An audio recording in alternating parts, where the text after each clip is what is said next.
Artie, maybe it's to take makeup off. You want to know something? I'm going to tell you something great about Beth. Yeah.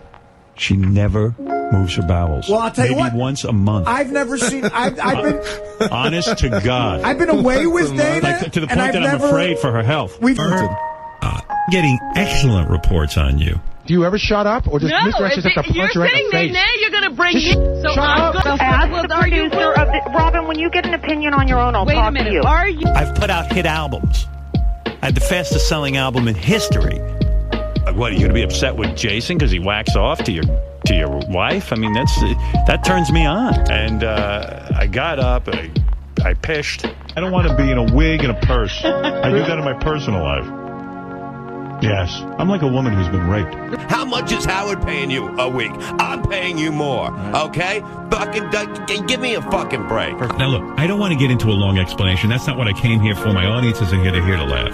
I mean, Gary's got wife and kids. And if I leave, who the fuck is going to hire him? Joe, hi, you're on the air. Hey, man. Howard. Yeah. And nothing. Listen, I think it's time you come out of the closet with Ralph.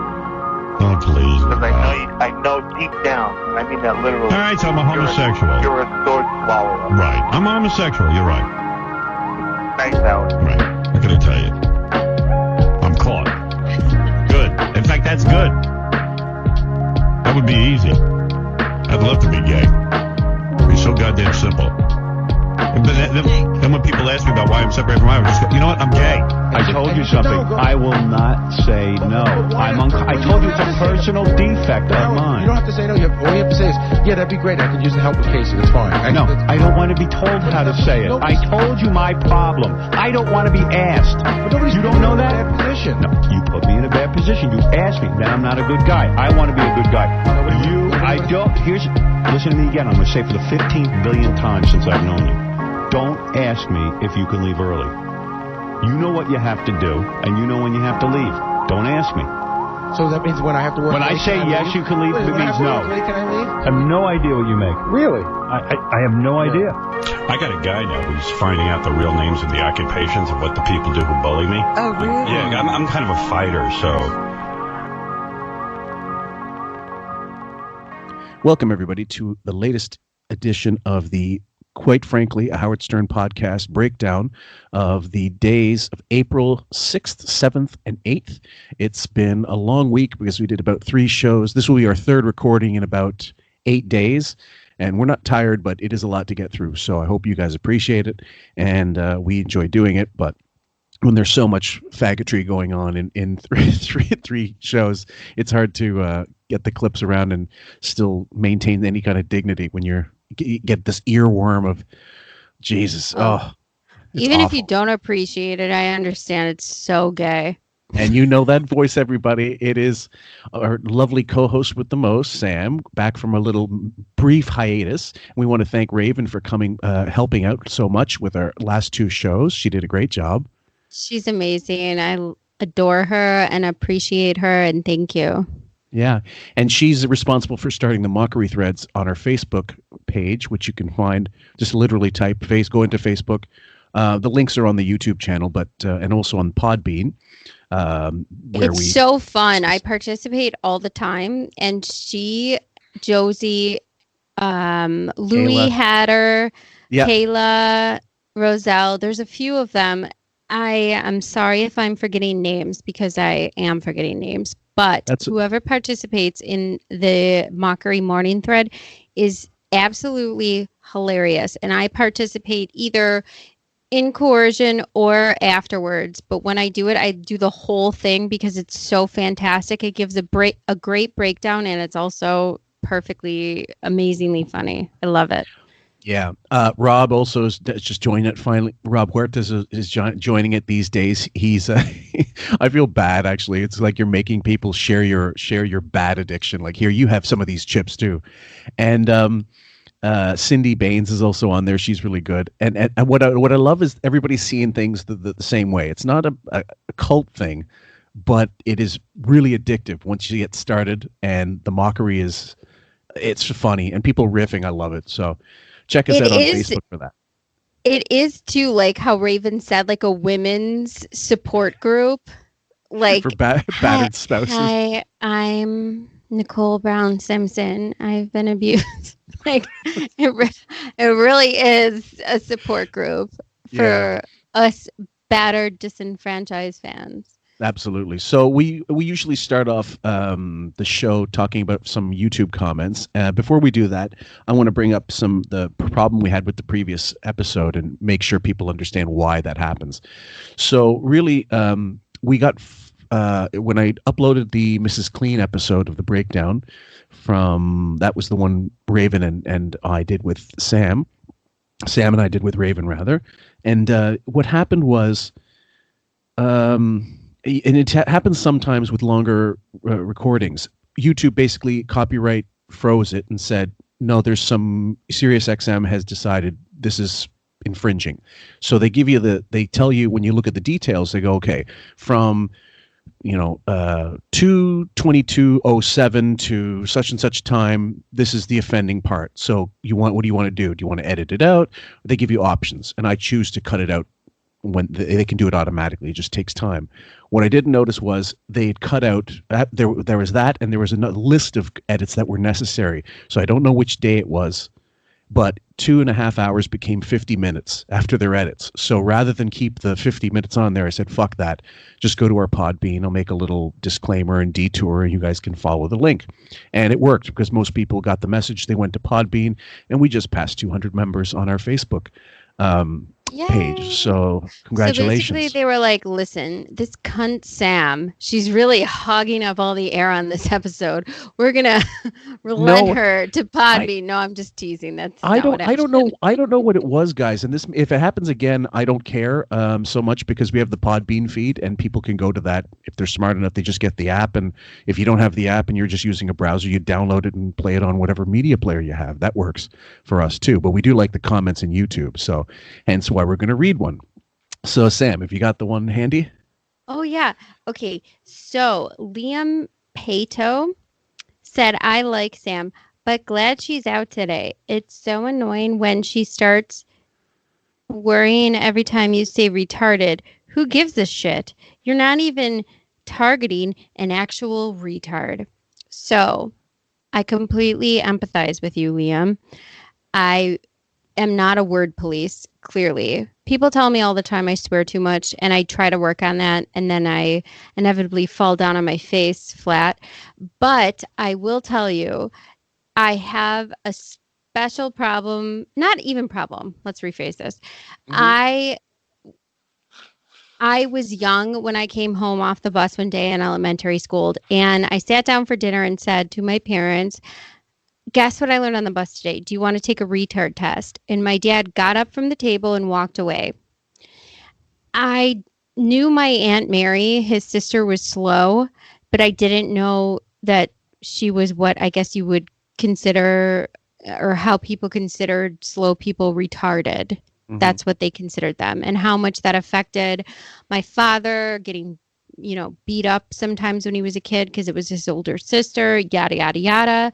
Mm-hmm. Nevertheless, it's kind of a hairline trigger for me, that word, because I never thought as a kid I could affect my dad in that way. Yeah. And it sticks with me. So when I hear that word, I try to maybe coax a different one. But me personally, if you say it, I'm not mad at you for it. Right. It's almost like a reflex. Yeah, it's involuntary. Something that happened to me when I was young, and I'm cognizant of it, so I say something. And Liam, I'm glad that you enjoyed Raven, because I do too, a lot. Yeah. Well, this is in grade 6, and that's when you know I'm Canadian, because I should be saying 6th grade, right?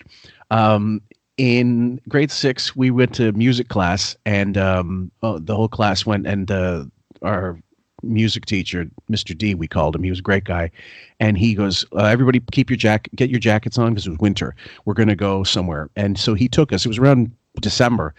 He took us with no parental consent forms. He took us to one of the mental hospitals in town. Which safe. I'm not joking. He wanted to. He was a good guy. He was thinking his heart was in the right place. He wanted us to go sing Christmas carols to, the mentally challenged and physically handicapped. That's mostly a combination of physically unfortunate people who lived in this all wood building. And I joked later on it was all wood, so they could just set the place on fire and no one would it would ignite in the future. It wasn't a problem to get rid of the evidence. So we all went. And one of my buddies, Mark, and I, we were just, oh my God, we're going to such and such place. And we knew the place. Looney bin? It was, we knew it because it was about 3 blocks from our elementary school. So we went in and we go in, and there was a sound we used to make to each other when we wanted to say, like, so-and-so was, a little retarded. So we would do this, and the minute we go in there's one of the kids in there makes that sound. One of the inmates makes that sound. My buddy Mark and I just fucking dropped to the floor while everybody's singing like the little drummer boy. We're in the back, no one can see us laughing. There was one. All of a sudden, exactly. It was on cue. And so that made us lose, that silly fucking childish laughter. And for 20 minutes we were supposed to be there. Mark and I laughed the entire time. I know it's awful, but there was one kid there, I'm not joking, who was a torso. He was just a head and a torso. No arms, no legs. He was like the guy in the Metallica video 1. There's this girl, Jane, who threw up. She vomited because the smell in there. Yeah.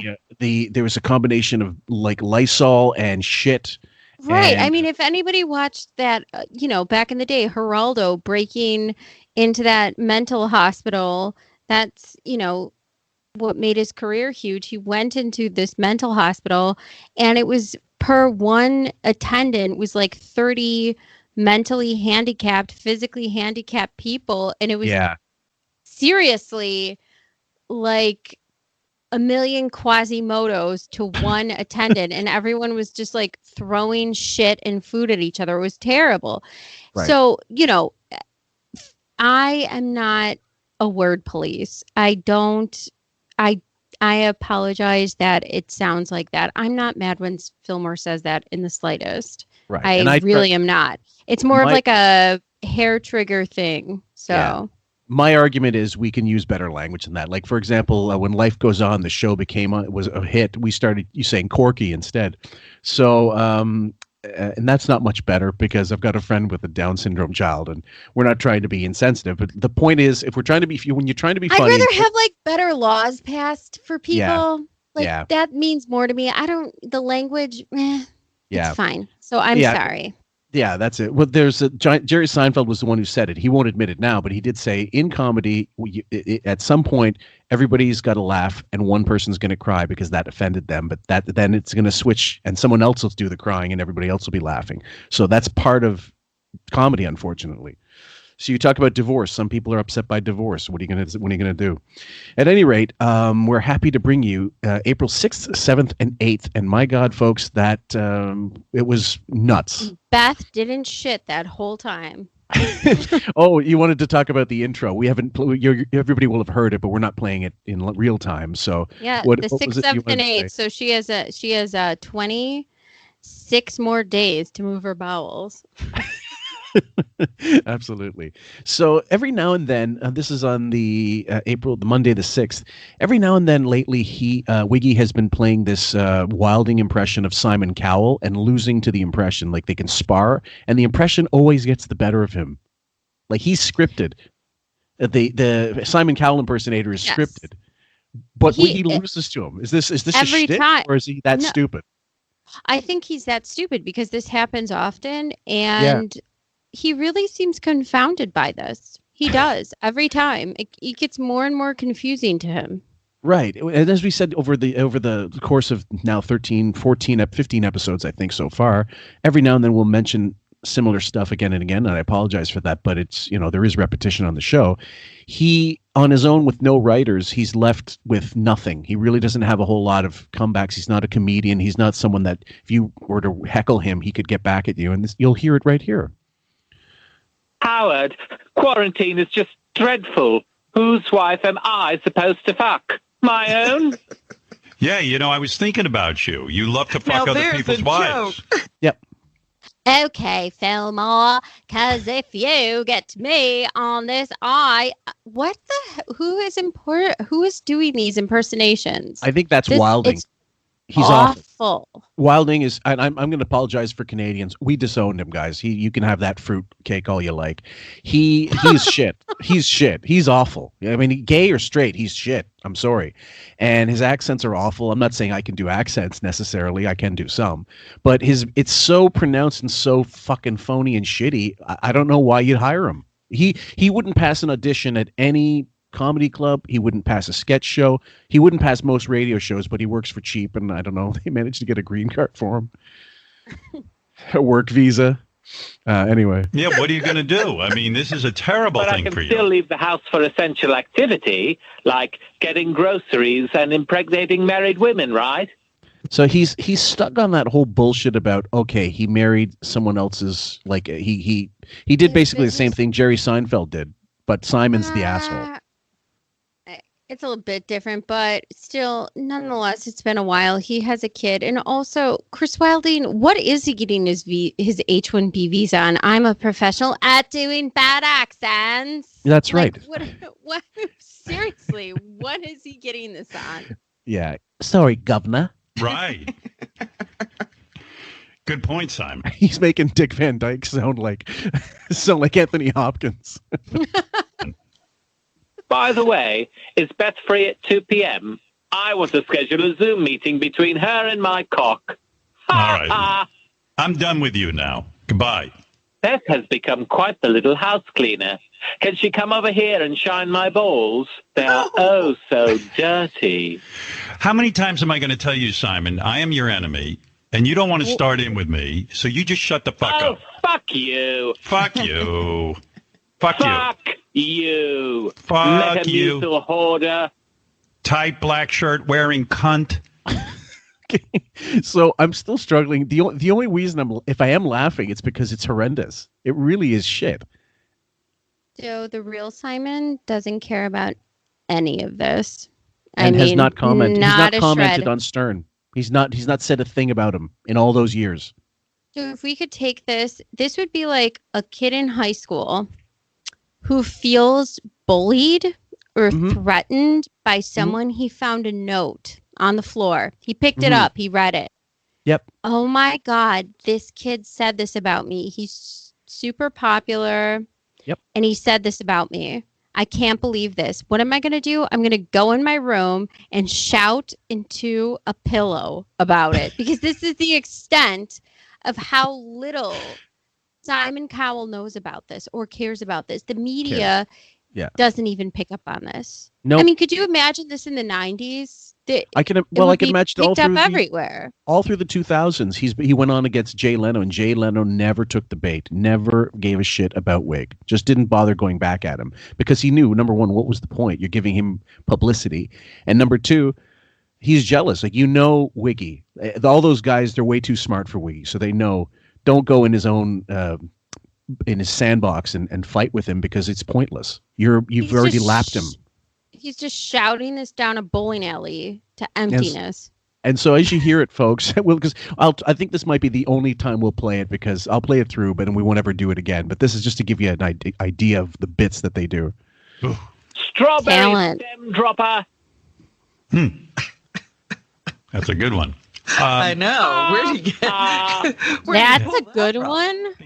Oh, and by the way, that's not Chris Wilding on the phone doing this. This is him playing a tape of him, or like not a sound file, pausing it so he can try to come up with stuff, and then, or he's got not even a sound file. It might just be drops on whatever, like Fillmore, if I called you a strawberry stem dropper, what the fuck would you say to me? I'd still be wondering, what the fuck is strawberry stem dropper? I don't know either. Jesus. A writing team. Hey, bitch tits. Cat in a shoe painter. Why don't you lick a toilet seat and get coronavirus? Oh, fuck you. Hot water boiler. Okay, so he has these drops. Yeah, he's playing them. He knows himself. what the insults are pre-scripted, and he's pushing them. He's choosing. These are his responses to. He's fighting a tape. He's fighting a tape. He's shadowboxing MP3s. A tape and losing. He's losing to an MP3. Yeah. Holy Christ. Right. Maybe he should do what we're doing and not record live and maybe just release it so he can come up with edits. I really think one of those one-eyed cats could take him out. Yeah. Talentless talent judge. Ray Perlman. Ooh. Do look That's horrible. Stop that. Robin, shut your pie hole. I really wish Yucko would get on and be like, he would just start insulting Howard now. That would be great. Shut up about Robin, or else I'll insult you by calling you protruding nips. Worst AGT judge. Ooh, cunty cunt. Oh, what are you going to do? What are you going to do now that they can't have those TV shows where you judge people? If you want to look at if you want to think of an analogy physically, everybody think of like a boxing match where one guy's fighting in slow motion and the other guy's just jabbing away and ducking under these 45-minute haymakers, like missing. They also sound like they're fighting on. It reminds me of when, like, King of All Blacks would call in and he would sometimes give references and they wouldn't know what the hell they're talking about because it just is like they don't know, but they're trying. Yeah, you have to. Well, and then also, or when Wiggy would make references to stuff that had not, like, you'd have to be 70 years old to even get close to knowing what the fuck they're talking about. And then, like, when he recently brought up Buzzy Linhart, and I'm sure you could hear silence, the palpable silence around the world, heard by the 200 fans still in existence listening to the show, going, Buzzy Linhart. You could see there was never a bigger Google search for Buzzy Linhart in his life. He was trending. Yeah, he's trending. He wasn't for a hot second. Anyway, we're going to go past that and go on to clip number 2, which is 79 raves about 97 cents. When I get mail before the quarantine, maybe 90%, maybe 95% of my mail is just charities I already give money to. Yeah. And they write me constantly. And begging they seem for begging for more, and I give them plenty. And then I notice they give out I guess some of the charities I donate to give out my address to other charities because they got me on a list as a number one sucker. When we say charities, what we're talking is tax write-offs, and I don't believe he donates to a single fucking charity. I'm sorry. I don't. Maybe North Shore Animal League is still the sieve that they put the launder the money through, but that's about it. I can also say I have family members who do donate to charities and reputable ones here locally. They don't give you mail unless you ask made for a donation. Right. They're not begging my uncle to do more if he is an actual charitable donor. Yeah. They really aren't. I mean, no.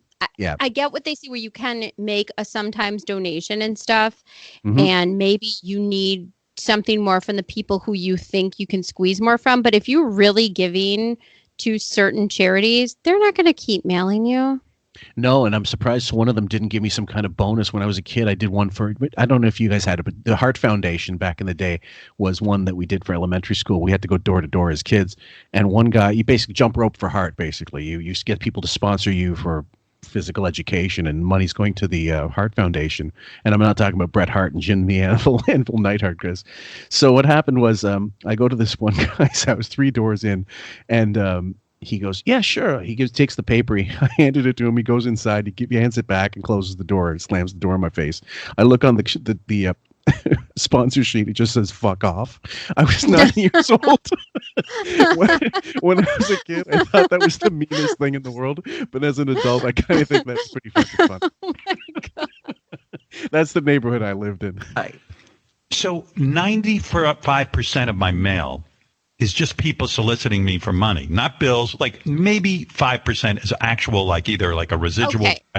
Like I got something a check you need to see. Yeah. So this was he talked about this before. This is from the Larry Sanders Show. Gary Shandling's one of his shows, and he got a royalty check for that one appearance. Yeah. Here's what I'll take back. Nobody in my life is a friggin' celebrity. So maybe he does get approached by multiple people in mail and stuff because he's, close to a billionaire, if not a billionaire with his investments, who even knows? Right. And he pays his people like shit, so he's got to be close to $1 billion. Oh, yeah. Why is this a bother to you? You don't even get your own mail. You're telling me you walk on your porch? Right. He steams open his envelopes. Please. Got a residual check from the Larry Sanders Show for 97 cents on Friday. And I'm looking at it and I'm going, do I send this and cash it? Or like, it's 97 cents. It's like a fucking bother. Just, you know. It's not even $1. It's not even a whole. It said $1.06, and I guess they actually take taxes out, and it came to 97 cents. Oh my goodness! Yeah, if you make $1.06 a year, you don't pay that much taxes, which is kind of a nice thing. But I don't know. I get this check, and I'm looking at it, and I go, "It is money." Maybe you can give it to one of those charities you see on TV for 97 cents a week. You can fund. Little Haji? Yeah, you can fund a refugee family from Syria who's living in some tent in God knows what city right now. I mean, seriously. Yeah. No, anyway, he goes, times are tough, and I just made $1. I'm not going to just throw it out. So, I mean. So he took it because of cash in. Do you remember the Comedians in Cars with Coffee, that the part that he edited out with the... like there's an extra bit. The money. Like Seinfeld says, most people don't take the money I offer them, and he's just shamed him basically. And whether it's $5,000 as it was in that episode or $1, he's not letting go of a fucking nickel, guys. We will do eventually some episode on the legendary cheapness of Howard over the years, because there's shitloads of clips that I'm surprised to even let out on the air. A lot of them were wrap-up show things where people were saying, "Look, if I didn't go out on the road, I couldn't survive." And he had no problem hearing that on his airwaves, basically saying he's a cheap shit. This wasn't people being, even now, his income, his money is power. That's seriously right now the only power he has, and all he's ever had. And so what he holds on to is every single cent, because that's his power. That's his battery life. Now, the Habitat Against Humanity. Did you hear that one? Yep. Where he was playing Zoom with his daughters. So, okay, we'll go back in 5, 4, 3, 2, 1. Next clip is King Baby talking about Zooming with the 3 daughters, his 3 daughters he barely knows, about playing Cards Against Humanity, which actually is a fun game, but only when you play it with like 5 and 6 people, because it's a lot funnier. But anyway, he fucks up the name. We discussed this on one of the previous podcasts as well. Mm-hmm. Works with us as a Zoom happy hour. I was thinking maybe you should go on that. Well, they had one that I knew about, and I was just, it was a work day. Right. And I don't do this on work days. Yeah, well, I'll tell you what. Zoom happy hour with the staff. I mean, I wasn't going to happy hour before the quarantine. I don't want in any happy hour. I don't want. The only people I zoomed with my daughters yesterday. Yeah. All 3 of my daughters and I get on. And we Zoom, and we were on for like an hour and a half, and the kids update me and, tell me what's going on and all. And they update him means they don't really have much to do with him on a day-to-day basis, which, okay, you get older, you live your own life. I don't speak to my mother that often, and maybe once a week I'll give her a call, that kind of thing. That makes sense. If my mom called me every day, I'd ignore it. Just no. I love my mom, but I can't speak to my parents every day. Well, this clip and the next clip, basically he fucks up Cards Against Humanity, but also he really reveals more of his true self. He will not Zoom. Oh, I also too, like, how he said update. I don't update my parents because I do talk to them on a basis of, I don't need to really update them on anything because we are in each other's lives. Mm-hmm. So, well, he's saying how he will not Zoom he doesn't want to Zoom with people, but then Gary comes in and tells him about some show, some Zoom chat with like 500 celebrities or agents and stuff, and he's all pissed off that wasn't given an invite by him and Ross Zapin. Right. And so, no, he'll Zoom he's not going to Zoom with the fucking hoi polloi, but he'll Zoom with, whatever Harvey Weinstein's replaced Peace Harvey. out, Ashley. You're not being Zoomed. That's right. And that was fun. That I liked. And then we're actually going to get back on there and play games. I've heard about people playing games. The name game. on them. You got to tell me how that works out. I'll tell you how it works. There's some app I have to download. My daughter Deborah's going to send me the link, and then I have to download it, and then we're going to play Habitat for Humanity over the computer. And if it's the kids, I'll do it. But I'm not getting together with the staff for a cocktail party. You mean Cards versus Humanity? Yeah, what did I say? Habitat for Humanity. Yeah, some humanity again. You're going to build a house. Yeah, I don't know. What is it called again? Oh my God. And guys, So this just isn't so a, everyone this is knows. hold on. This isn't a celebrity he's trying to fuck with. This is him not knowing what the fucking game is. That's just, and she didn't have it right either. So you were going to say, Sam? Right. So just so everyone knows, in your local cities, neighborhoods, Deborah and Howard aren't building any houses. No. So the next clip is, again, King Baby won't Zoom with the hoi polloi. So Gary goes, a Hollywood agent, this is what he writes me. A Hollywood agent has been hosting a Zoom party for a few weeks. He invites people he knows to perform, and he moderates the whole thing. And he goes, I was on for 2 hours last night, and it was crazy. It was all over the place. Can I read this, Gary? Sure. Bob Iger, Jeffrey Katzenberg, Tina Fey, they're all watching. And everyone wished Clive Davis a happy birthday while he was on. And Hozier did Take Me to the Church. And Billy Ray Cyrus sang Old Town Road. And LL Cool J sang a song. A woman named Madison. First of all, do you think for 5 seconds he didn't talk about this with Gary before this happened? What do you mean? You mean before Gary went and did it, or before, like, that it wasn't announced that we're going to talk about this on the air? Correct. The second. The latter. Oh yeah. Oh no. Gary told him about it, and he for sure crowbarred this in because he wants basically to get it out there. Hey, Hollywood people, I'm willing to Zoom with you, but not with John Hine and Gary. So when I heard about this and I heard this clip, I immediately thought about Puff Daddy had a dance party that was. He had a 20 or a 12-hour, I think 12-hour, 24-hour, I'm not sure about the time period, but he had multiple celebrities on who Instagram lived with him. Okay. Raising money for the dance party. So J-Lo was on. All kinds and Lizzo was on. I mean, everyone and your mothers you could think of were on this dance party. And all I could think of when I listened to this clip is, could you imagine Beefus and him on for that dance party they gave on the Meredith Vieira? She moved like a corkscrew. And yeah. And let's see. Love wrote a bunch of hit songs for other people. She sang a song, and Rick Astley did a song, and then David Foster talked about writing the song St. Elmo's Fire, and then John Paul performed it from his house in London, and then Rob Lowe was in the movie, and he commented on it. And he goes, it's a very disjointed performance, but it's real raw and fascinating to watch. And now, here's the thing. John Parr, well, he'd never have him on the show. Rick Astley, he'd never have him on the show.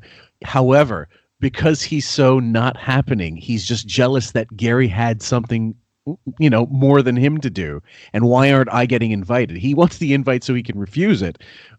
He might want to take part and talk to some of those people. Tina Fey was in it, blah, blah, blah. So basically, Starfucker Howard is jealous that someone else has an in somewhere that he doesn't have. And when he's jealous, he tries to make him sound like Lenny from Mice and Men more and more. Right. And so the accent goes from teeth problem to... Yeah. Yeah. So, not the bunny rabbit, George.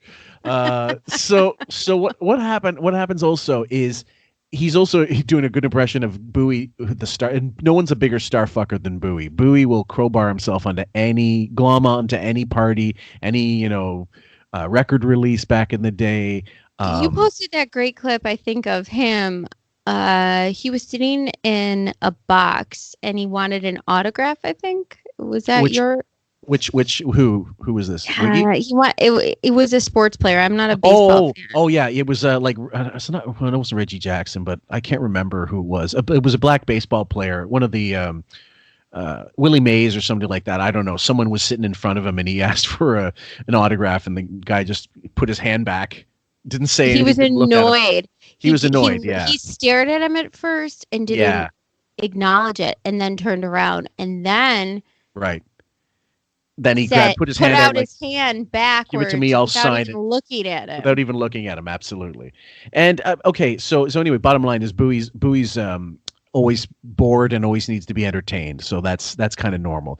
But the after saying, look, I don't Zoom. First of all, he doesn't seem to know how to Zoom properly. His internet connection's worse than it's like when the old days of the router. That's imagine the sound going on in Howard's place when he's got the Zoom going on. And so the idea that there's something happening that he's not involved in is just terrifying to him and really pisses him off. Blah, blah, blah, blah, blah. And he goes, maybe you want to talk about it on the air. And I'm like, I'm expecting he's going to put a link so that I'm going to be in on this. Yeah, you'll be able to see it. No, he doesn't tell me that. He just tells me he was a part of it. And that and maybe you want to talk about it without knowing about it. Gary, why wouldn't you tell me to log on and then I would be a part? Can you picture Beth like desperately trying to get on the live? Like, and when you press Instagram Live, you have to press request so that they click on your thing so they can see you. So it would be like, imagine her being like, pick me, request. And it's her. And she's like with a bunch of cats and pills with like the rock and roll hands. Oh, yeah. Yeah, the Doctor Strange incantation hands or the Aussie hands, the devil horns. Part of it. Well, it's interesting. Ross and I were debating whether to call you to come on, but we weren't sure. We thought you were just going to yell at us and say, "Don't waste my fucking time." Gary. Now, hold on. You and I both know that first of all, Gary doesn't want to share this stuff with Wiggy. Because at this point, I don't believe Gary actually likes Howard. I don't think he's just beaten down and they don't really like the boss. But he's right. He starts to explain how if we invited him, he'd think we were stupid. But you couldn't win with him. If you don't tell him, he's going to get pissed off. And if you do tell him, he's going to goof on you. That's why you're afraid to mention anything to him. It's just like everything with the block parties, with everything that they did. It's a lose-lose. Don't 100%. include him. Doesn't matter. You're going to lose. That's right. Because if you had shot me an email and said, "Hey Howard, by the way, Ross and I are on a link." If you would have shot him an email, it would have given him agita. He would have been, Metamucil. My Metamucil didn't work. I can't shit. You sent me a fucking email over this. Yeah, I mean, absolutely. it would have been nightmarish. Cocktail party with Tina Fey and Hosier. Do you want to here's join? The other, here's the other an problem. option. I hate. Here he goes. He's reminding us of the tough guy accent. Tina Fey. Like what? Who are you? Oh, hickory dickory dock. Who are you talking to? What are you, a homo? Here's the other problem. The reason why we didn't send it to you was because everyone got shut out. It only holds 500 people. So I know like Jimmy Fallon was trying to get in. So we were like, if we send Howard the link and he can't get in, then he's just going to be fucking pissed. So there's another one this week. I'll send you the link. If you get in early, you'll be able to see it. Send both of us the link. Sure, absolutely. I don't think so. Now Robin wants to get in. So Robin has nothing going on. Wiggy has nothing going on. Gary has, and he's been actively pursuing a more social life than Howard for decades now. Gary always wants to be in on shit. He's been networking to try to get a gig for when Howard retires, if he ever happens, or a better gig anyway. Is he's annoying, not good looking, and not talented. Yeah. Yeah. There's room for you, Robin. I'm going to get in before you. I might. Gary. Now and also you see that passive aggressiveness. That's not Wiggy joking that there's no room for you, Robin. It's like, I don't want you. No, this is for me. This isn't for you. It's like with the Rock and Roll Hall of Fame. Like he goes, did you want to come? So he didn't even allow for her the idea, like, let's get Robin. Let's pay for Robin to show up at the Rock and Roll Hall of Fame induction of Bon Jovi. And she goes, oh, well, if you want me to come, I'll. So he had no plans of including her. And she's like, she's regretting at this point that he saved her life because she's just paying for it. She's going to pay for it for the rest of it. Oh, yeah. Says there's no room for me. No, like I said, some people couldn't get in. And we're like, if we send Howard this link and he can't get in, you're right. Pissed. You were smart because you know what? Already I'm pissed. I don't want to I don't want to. See, I don't want to be included. I want to be included. I don't know what I want. Yeah, exactly. So imagine dealing with somebody like that the rest for 30-something years. So the next clip, drive a weed whacker over his wig and just call it a day. I can't. Well, the next few clips are all Tracy Morgan. One of the first ones called Tracy Morgan Morning Zoo Live on Sirius. He interviewed Tracy Morgan, and it was interrupting Wiggy for about an hour, and it was king of all richest blacks. well, I mean, it was only entertaining in that it was such a train wreck because Howard was trying to interview him like he was, James Lipton in the actor's studio, and Tracy just was steamrolling him with shit. So I'll only play a few clips, but go ahead. Why I said that. Yeah. So here we go. Tracy Morgan, Morning Lou. Morning. You heard a tiger in the Bronx Zoo got corona? You make a good point. I'm just thinking about that. Who the fuck was 6 feet away from a tiger? You fucking lie. What are you doing, Tracy? Are you like... Listen, what kind of clothes are you wearing? Are you thinking of the King of All Blacks? Yeah, like, seriously, when he fought with Big Black and him, and they got into tiffs all the time, this reminds me exactly of this, except for it was beneath Howard. But because, Tracy Morgan's rich, we're going to tolerate this nonsensical garbage. Oh, yes. And don't forget, everybody, there is a hierarchy in Howard's mind. If there is a more important guest than he can get, he will always go with the bigger name, which is not the way old talk shows used to work. Like Letterman would have on who he wanted. Carson would have on who he wanted, unless it was one of those things where they decided, okay, they'll pay us to have him come on and plug whatever. But most of the times they cared. They cared about the audience. Wig's just looking to social climb and make sure he gets the biggest names possible for as long as he can now that he's on Zoom doing a shit show. So these are all clips of him interrupting Wiggy. So something. Hello? I don't know who that is, Howard. What is going on? It's so weird. I'm sweet streeping garbage and looking at my mowing faucet. What the fuck you doing? I'm sorry.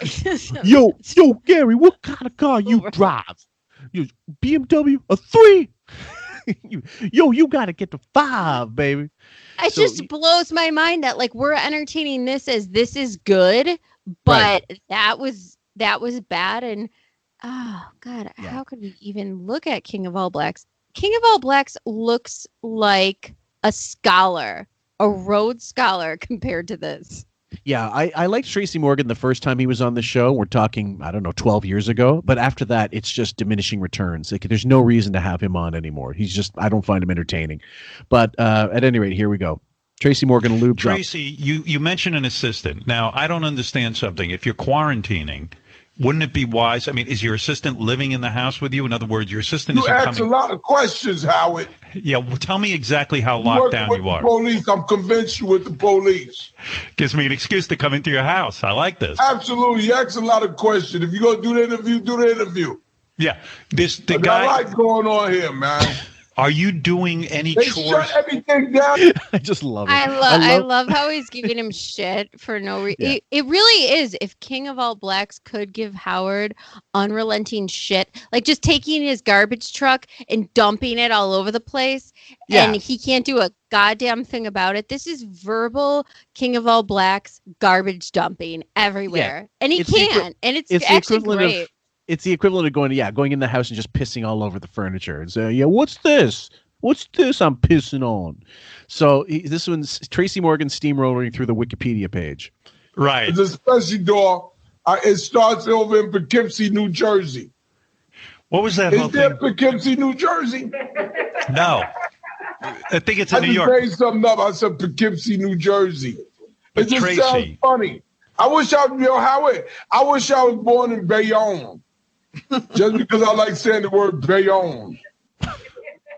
You are Bayonne. So what I love especially about it is that he's doing the show as if Howard's not even there, and that's the sound you're hearing. There's a disconnect, but that's always when he comes in. This is one of the problems that some podcasts have. What we do when Sam and I do our show, we see each other. We see each other so we can signal each other when we want to talk. And sometimes we do cut each other off even with that. But typically when there's a delay or something. I really apologize. No, I do it too. But with Zoom, by the way, Zoom sucks a huge cock. Zoom is the worst fucking. I'm sorry, guys. Anybody else have this share this opinion? Let us know, please, on the Zoom recovery hotline on Facebook. You got the Zoom. You got to get that Scott motherfucker. Yeah. So anyway, you gotta get that mowing software. So what happens? So basically, there's a disconnect. There's always been a disconnect when Tracy Morgan goes on. He kind of takes over whatever show he's on. I find it annoying. If it was funny, it'd be fine, but he's not. So the next clip is called Morganus Interruptus. Tracy, this is everybody got a hospital mask on. So everybody's got a high school man, but say on Bo. Yeah. So let's go on. The next part, there's one segment where Beth was didn't want to be in the camera, so she comes over. That's the end of the Tracy Morgan thing, by the way, guys. We couldn't put up with very much of that, and I'm doing you a favor. Really believe me. Beth was wanting to give the Pelican his portion of frozen bananas, whatever the fuck, but she crawled on the floor so as to not be seen. So guess what? Unbeknownst to him, her whole asshole might be hanging out. Yeah. And then someone who looks like they stepped out of Playboy magazine is in my house hanging out with me. Forget it. She was just crawling into the room to give you fruit. Did you see that? Yeah. By the way. But I'm sorry. Go ahead, the Playboy thing. What Playboy model was living in his house unless she was paid? And trust me, Beefus is on the lower end of that. Right. But remember all those years ago when they used to keep saying, what if, Hugh Hefner paid you $1 million, Robin? Would you pose for Playboy? Robin could never get into Playboy at her hottest, whatever. She could never, in her thinnest, she would never get in. There's a very specific girl they would use. What, for the celebrity thing? Well, maybe Carney Wilson did it, so maybe Robin would. I really think Robin could have gotten into Playboy, but I don't think on your life Beth could have. Not a chance in France. And he was quoted as saying that she turned down huge offers from Playboy, which I don't believe. No way. First of all, she had the shittiest implants ever when she did have them. And second of all, they look for a specific type, even back in the day. She had crooked Snoopies. Yeah. she the refund gap was massive. And she was not particularly that type. She looked like, she just looked like a tranny. So wait. My wife didn't want to be seen on camera, but of course the camera is set up. It's pointed toward the floor. So she crawled. I never would have imagined when I was a little boy that someone who looked like that would be. Picture that Robert Kelly guy from South Korea when his kids bust in on him doing the BBC report, and the wife charges in and gets the babies out of there. Who's the guy? Who's the guy who's the lead actor in Sons of Anarchy? That actor who you got is me. Going to drive me nuts. He looks just like Beth. Ron Perlman. Ron Perlman, thank you. Okay. So picture if Ron Perlman survived Auschwitz and was crawling in the desk. That's what it looks like. It's not Playboy. Yeah. That's not crawling. You had the video. Anorexic Ron Perlman. Yes, of course. You had the video. Did you see it? Yeah, you could see her. You could see part of her butt exposed. It was really visible trouser cleavage. It was very odd, and there was no reason for her to be doing that then. It was so staged and weird. You think so? Yes. I mean, I don't even know, because she's an alcoholic, so I'm not sure. But at the same time, I was like, what in the Christ and almighty? You saw her crack. You don't think that it wasn't like, look, honey, I got you some fruit. I was on the floor. And honestly, probably I'm going to go with, it was a Tara Reid moment. It was Paradise, the second season starring Beth. Yeah. Okay. It's a dimmer Paradise. Crawling on their knees to deliver fruit to me. See, this episode of Paradise is really awful. Hit the jackpot in life, and I'm still miserable. Who has the worst implants? Tara Reid Instead or of Beth. Belize, you're going to be under the office desk of Howard Stern. I guess so. So the next one is one of the rare clips with Ronnie. It's called Ronnie Fed Up with New York and Wiggy is So Busy. This is a humble brag of how busy he is when he's got nothing to do. Ronnie said he's bored and he feels time is moving very slowly. I'm experiencing. I see just the opposite. Really? I don't even have time to watch TV. Yeah. Me neither. I haven't had a moment to watch TV. I'm so fucking busy, like just maintaining the house. He's not lifting a fucking finger. What is he maintaining? Nothing. What could they be maintaining? I'm so effing busy. Okay, Robin, I can't even go there. Yeah. Because who even knows medically what she's dealing with busy-wise? She might be dealing with health issues, so I won't say anything. But Wig, what are you busy with? You're not doing anything. Nobody cares about you. Why maintain that idea? Why try to keep going down that path and saying how busy he is when he's done that for years when he does nothing for himself?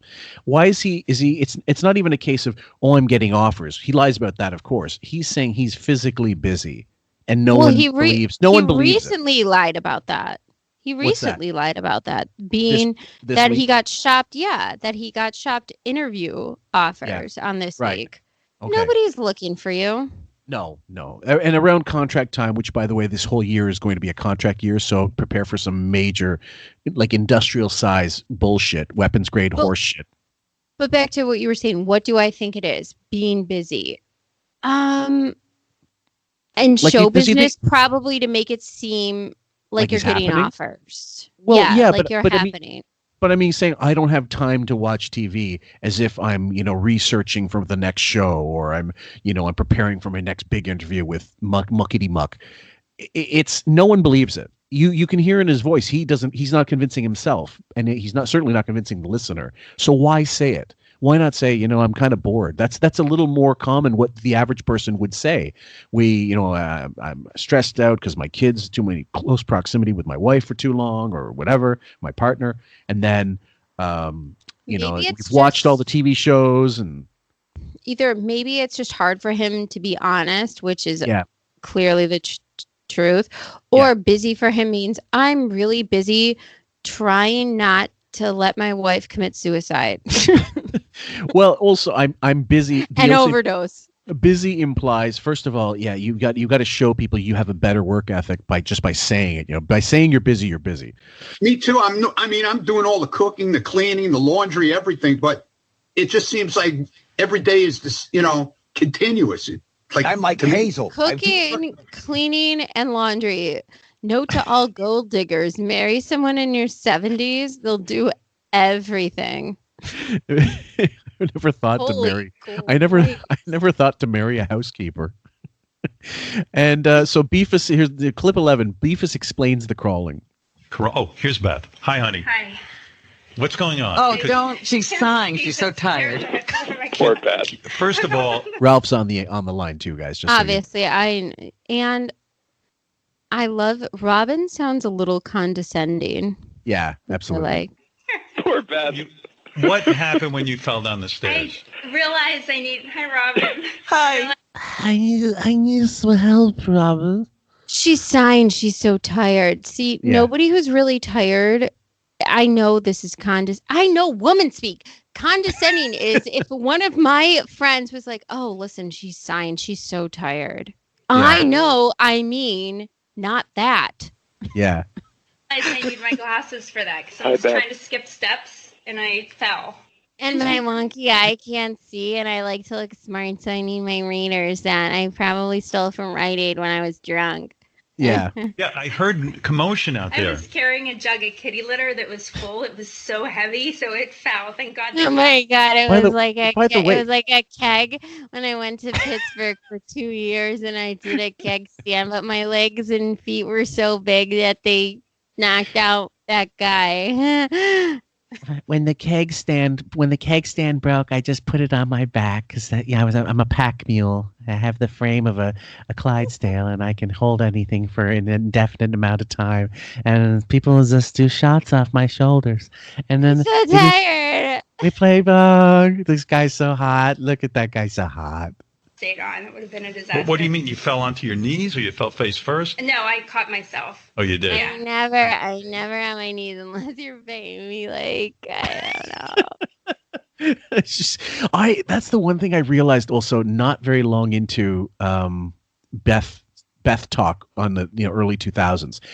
Her voice is so fucking annoying. And I know, guys, that's involuntary. She can't help that, but she could help it by just not speaking. But she sounds.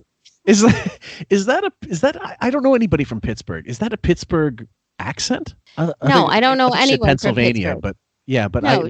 at any rate, I don't know if that's just Beefus speak or Pittsburgh speak. So I got to rewatch All the Right Things. You know what? Your voice is your voice. People Yeah. say my voice is annoying constantly on this, and I can't help it. Sorry. You're not going to start talking like Simon Cowell. No, I'm fine. And then why did you crawl in with the strawberries? Robin saw you crawling on the floor. Why did you do that? Drunk as rock. Jesus. This sounds like a cracked out Suzanne Summers right now. On the floor. Wait, what? I didn't want to be on camera. I didn't know if you were on the air. Yeah, but everyone saw you because... I don't want to be on camera, but I'm going to feed you strawberries like I'm crawling through a mine. I mean, give me a break. There's an episode of the old Star Trek where Bread and Circuses, where the Roman proconsul's, he's there with Kirk and he's trying to, the maid comes in, the servant comes in and she goes, "Oh, do try the roast kid, delicious."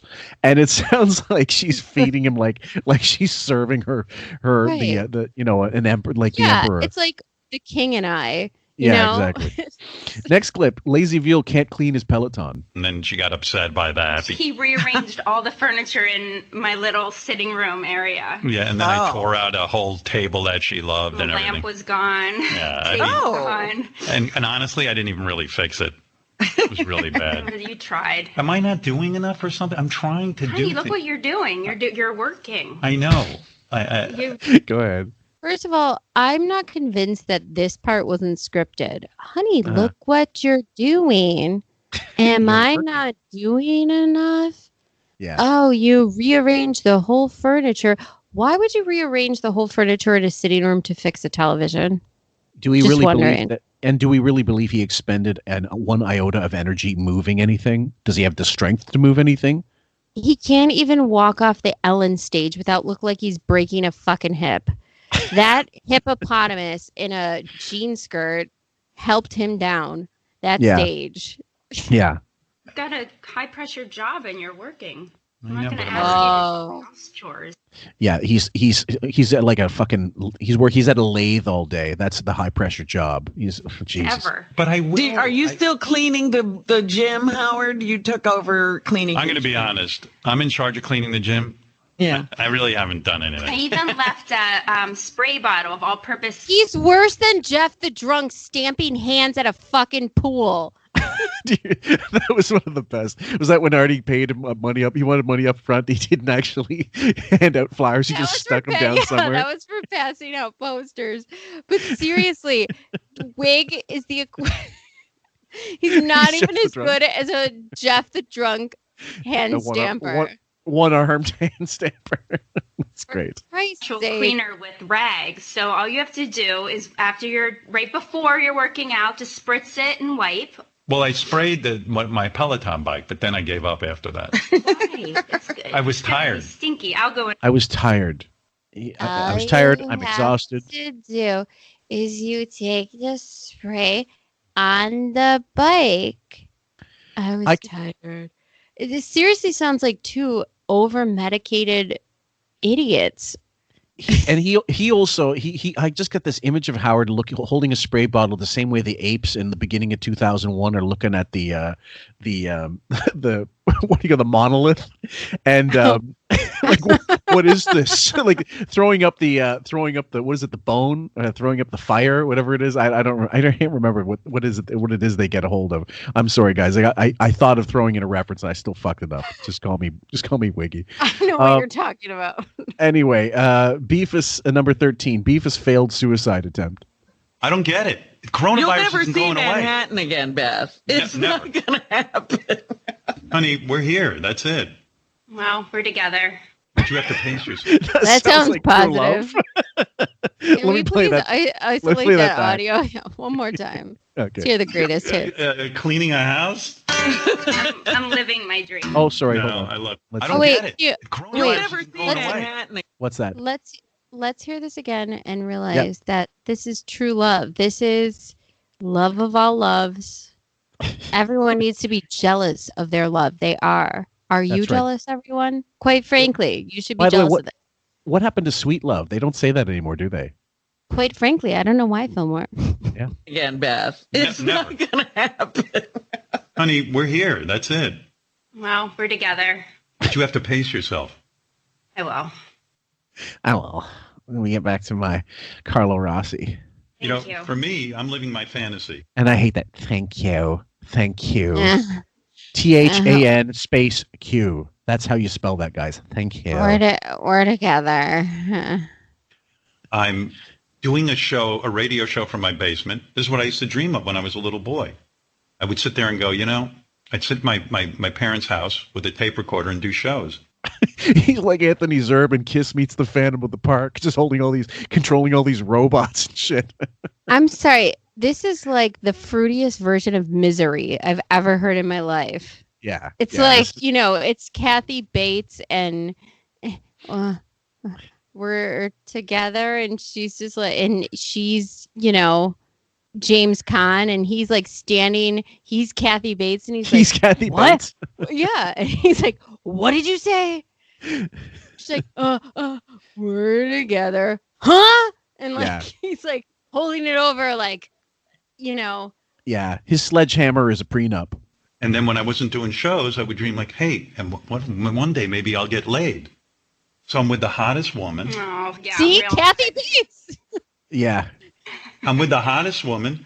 You look like you stepped out of a dream. And I'm doing shows from my house. So, it's not all bad. I'm glad you. I don't know what your dream was, Beth. Wasn't being locked up with me. Yeah. So fucking right. There you go. Honey, what was your dream? Cleaning a house? I'm living my dream. No. I'm living my dream. I always thought I'd be a beard for this Long Island Yenta, masquerading as a radio host. Stand here because my benzo coma is gonna kick in about 20. Yeah, she's gonna hit reality real soon, and it's gonna be painful. Oh, I love you. I love you. I love you so much. What's that? One more Xanax, and I'm gonna fall down. So please let me go.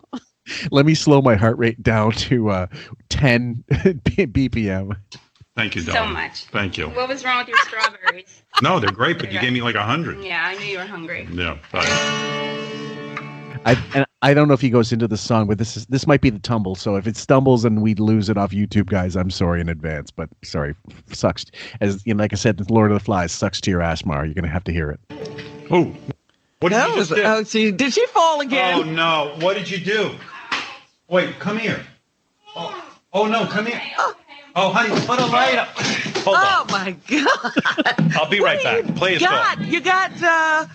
I turned the lights out. Obstacles in that. What is Hold that? on. It's an obstacle course. I'll be right back. To play a song. She hurt herself. Oh, what a cunt. She hurt herself. God damn it! Could you imagine if his kids got hurt? I mean, it must have been the end of the world. He can't. God forbid. First of all, when she walked away, of course she got hurt. Did you listen to her? Oasis has a song, Cigarettes and Alcohol, with her. It's Xanax and wine. Someone should write that one. The next one is called Blobbin Sticks Up for Beefus. Well, is she okay? Yeah. Who gives a shit? It inconvenienced me. What are you asking about her? What kind of asshole are you? I'm going to get serious with you now. She's exhausted. I know. I don't know what to do. I don't care. I know. I can't clean up the gym. Well, I tried that spray bottle. You know how the knob on a spray bottle, it's like on off. Yeah. And then there's like spray. He like sees it at off and he like tries and he's like, doesn't work. fuck this. He's like a kid with a Lego set, but he lost the instructions, so he can't remember how it's going to go. So the thing is, now it really sounds like, if she dies, who's going to feed me my strawberries? She's falling down, Howard. Well, Robin, what are you yelling at me for? Because you're the reason for it. I'm you the gotta reason. help out. I am. Are you crazy? You don't even know what I'm doing. I'm fucking exhausted too. Me help out. I do. You're literally trying out spray bottles. That's it. He's literally testiling spray bottles. You know when it goes, give a test? That's what he did, and he decided it's not for him. He couldn't go on YouTube and look up spray bottle maintenance. Oh well, you're down there in that basement wiring, and she's cleaning that whole place and believe me, cats. He's I wiring. told her she got. What's that? You're wiring? He's wiring. He's Macaulay Culkin. He's wiring. Got to stop taking on all those cats. She needs some sleep. I know. What do you think? What do you think I'm doing? Sitting in. But she keeps doing all this blow, Robin. I can't help it. I can't help the mountains of cocaine she's been snorting. Yeah. Have you see all the residual Adderall dust on the credit cards? Situation? Yes. No, well, you're wrong. That's what it looks like. You're to me. insulting me. Well, you know what? You're wrong. You're wrong. No, you're wrong. You see the inside of her nasal cavity? It's falling over.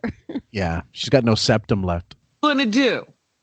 I'm doing a ton of stuff, but we're both exhausted. Is she ever sitting down while you're doing this stuff? No. That's what I'm talking about. She needs to be spelled. She needs some rest. Yeah. So the last one is Wig horrified of the thought of helping beef. Well, is she okay? Yeah, I guess. I don't know. Look, she said she's all I'm right. gonna get serious with you now. She's exhausted. I know. I don't know what to do. She's falling down, Howard. Oh, I'm sorry. That's a bit of a repeat. I think there was more to that clip, and I just left it. So either way, that I won't play anymore because that's just repetitious. So we can go into the 7th because we're already going pretty long as it is. So April 7th. What do you think though of that? What's that? Fillmore? What aspect of it? The fact that he's so indifferent when he says, I know, she's exhausted. Yeah, I could care less. Okay, Robin doesn't normally say anything. Well, within reason. There's certain times where she just gets exasperated. Yeah. She picks her spots. Robin takes her jabs, but she said something that sounded genuinely concerned. What do you think about Beefus from what you heard? Okay. And Beefus meaning Beth. Sorry, guys. Beefus is Beth. Yeah, we're not saying it at least. So at least she's still got a name on our show. So do I think Robin cares about Beth? Is that what you're asking, or do you think is this her trying to keep up with the it? I would personally. Okay. I just can't. Yeah, it's not natural. It's not a natural way of speaking. Much like would Wilding's accent. I would. I just can't. Yeah, it's tough. What do you think of that relationship? Of Beth's and Wiggy's or Robin's and what she's saying? Robin's and Beth's and what she's saying. Like, okay, I think it's like everything else. It's like I'm trying to think. It's like being all the same kids, like siblings with an alcoholic father, and you're trying to minimize damage by saying certain things or doing some things to get in the way, or distract the angry drunk so that he doesn't do things to hurt your sibling. And it sounds very serious all of a sudden, but what I'm saying is, in other words, or sorry, so it's like she empathizes with anybody that has to deal with Howard on a regular basis. If we read the Stuttering John book, which is, at one point we're going to do a full review of that thing. I've talked about it before. Almost everybody on the staff admits, according to John, that they're working for a tyrant and it's impossible. And if they could all get a better gig, they would have taken it. If that is the kind of loyalty he inspires, it must be a nightmare for every single employee that we don't hear about. So the limo driver, okay, yeah, we know. But the guards, like the SEAL Team 6, all the shit, all the people that, the maids, like Consuela, was berated by Howard. And then and this ties into Bob D. You're our psychological expert for the next week's podcast. We can't wait. We're gonna feed you a lot more stuff, and I apologize again for bringing you more stuff that we're gonna have to play. That from top to bottom, everybody hates him. The same way everybody hates Ellen, same way everybody hates Rosie O'Donnell, who we're going to talk about. Anybody working with these people in close proximity for too long starts to loathe them. And not just because they're the boss, but because they're shitty bosses. Jay Leno was not a shitty boss. Johnny Carson was demanding, but he wasn't a cheapskate. He wasn't, he was very, very, he knew what he wanted. He could be an asshole, depending. He could be unfeeling, but he wasn't abusive the way Wiggy is. He wants you under his heel, And so with Robin, I think it's very much like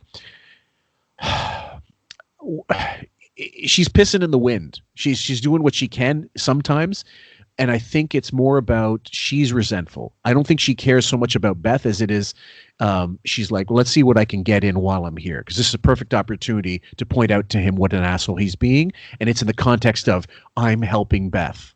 So two against one. Think you know what I mean? She sees some sort of camaraderie amongst the feeling and of the situation. Yep.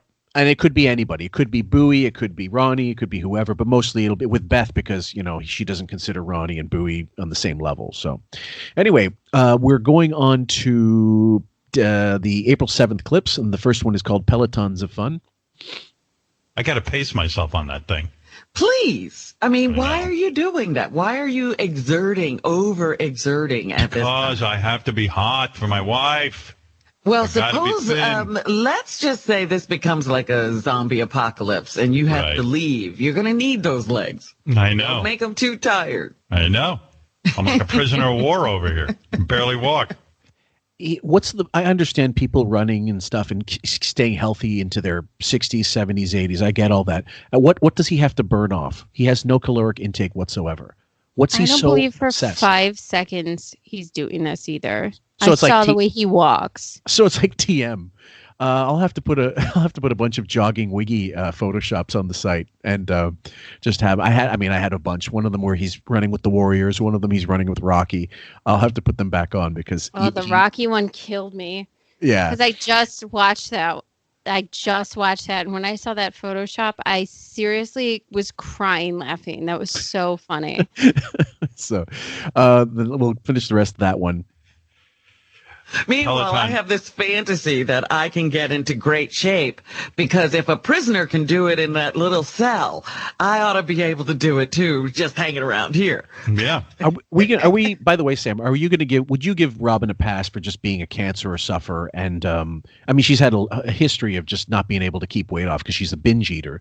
But, are you going to give her a pass for being chunky chunkers because she's got cancer that's back from remission? Here's what I feel about this. Not a pass, but as old as she is, it's not necessarily. I mean, who cares anyway? It's not because she's not married. She doesn't care about finding somebody. She's not trying to date. It doesn't seem important to her. But I will say this is where I'm not going to give her a pass. She made it like she was the all-knowing self-help for getting yourself in shape, being nutritionally responsible, exercising responsible. You are in charge of your own body. Your body is your home type of spirituality and exercise and mantras and all the other goddamn shit she pushed on everyone. So for her to say this right now, I want to be like, then what the hell was your book about? What was everything for the last 10 years? What are you talking about? Just because you had cancer doesn't mean all the rest of the stuff doesn't count. That's right. I agree. And the fact was she would use terms like, I'm worried about Tim's cellular health. She actually used that phrase on the show. Oh, yeah. Thank you, Sir Isaac Newton. I think that in typical Robin form, like she would go as soon as she thinks she knows something.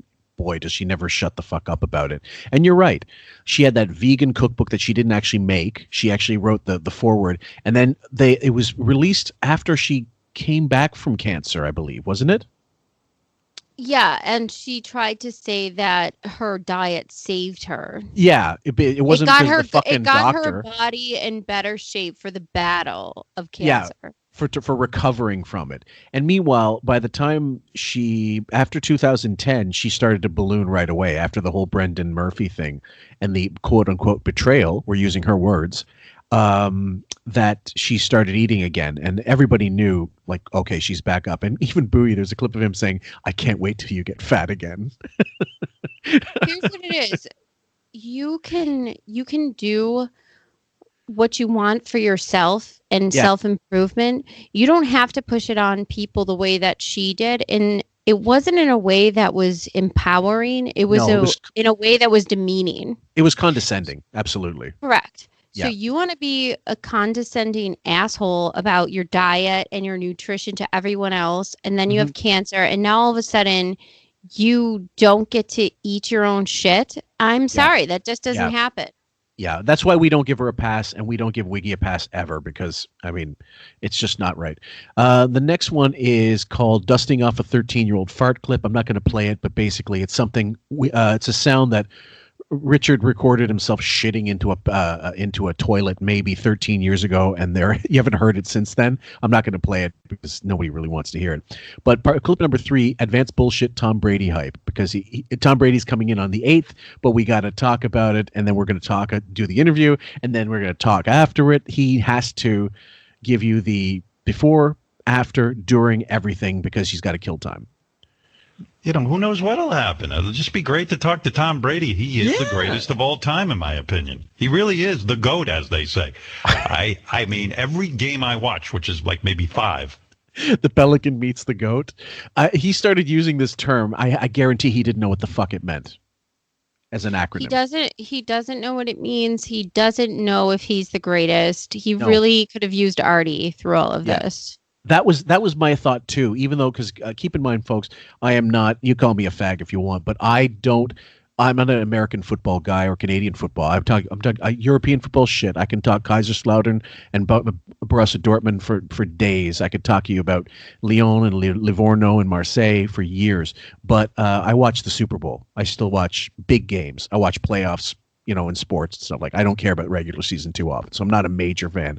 But even I know that was missing in Artie. Like, that interview was, it was like when he had Lenny Dykstra, and Lenny Dykstra's, first of all, a convicted criminal, had held a maid at knife point, I believe, and he was a shithead. He's just a complete dirtbag. But those sports guys need someone who knows about sports. Even Bowie, who's not athletic in the slightest, he knows more about sports than Wiggy. He would have been better off being in there helping out. But Wiggy can't do that. Wiggy can't. So he was prepped. He was given all of these questions and probably discarded shitloads of them. If Will's still doing research. It would just would have helped if it was back in the day, if they would have had Will, if they would have had Bowie, anyone. Just anybody with throwing out. Because there were so many nuances that were missed in that interview. Yeah. We'll go through it. Yeah. So the next one is called Amos and Brady, because Howard starts doing this incredibly racist like impression and really not funny. So I don't know, man. Here's what I think gonna happen. Tom gonna eat a live bat and cause more of this here coronavirus. That's right. I'm telling you, Tom Brady's going to lose his mind in there. So he's doing a color commentary, but with this Amos and Andy What voice. Is this, like Black Ray Stern? Yeah, he's awful. He's awful. When has he ever been able to do an impression? Ever. Except of his parents. And not a particularly good one anyway. It really was like Family Matters with Ray Stern. It was awful. I think something crazy is going to go on down there. I think Tom's going to shit in his own hand and then mold it into a little, like an animal of some kind, like an animal, like a. He's so quick on his feet. He's going to mold it into some type of some type. Now I'm thinking Judy Garland. He's a type of animal. He's a breed. He's not even a man. Animal. How's that, man? I think Tom's gonna. It's a combination of Judy Garland and King of All Blacks.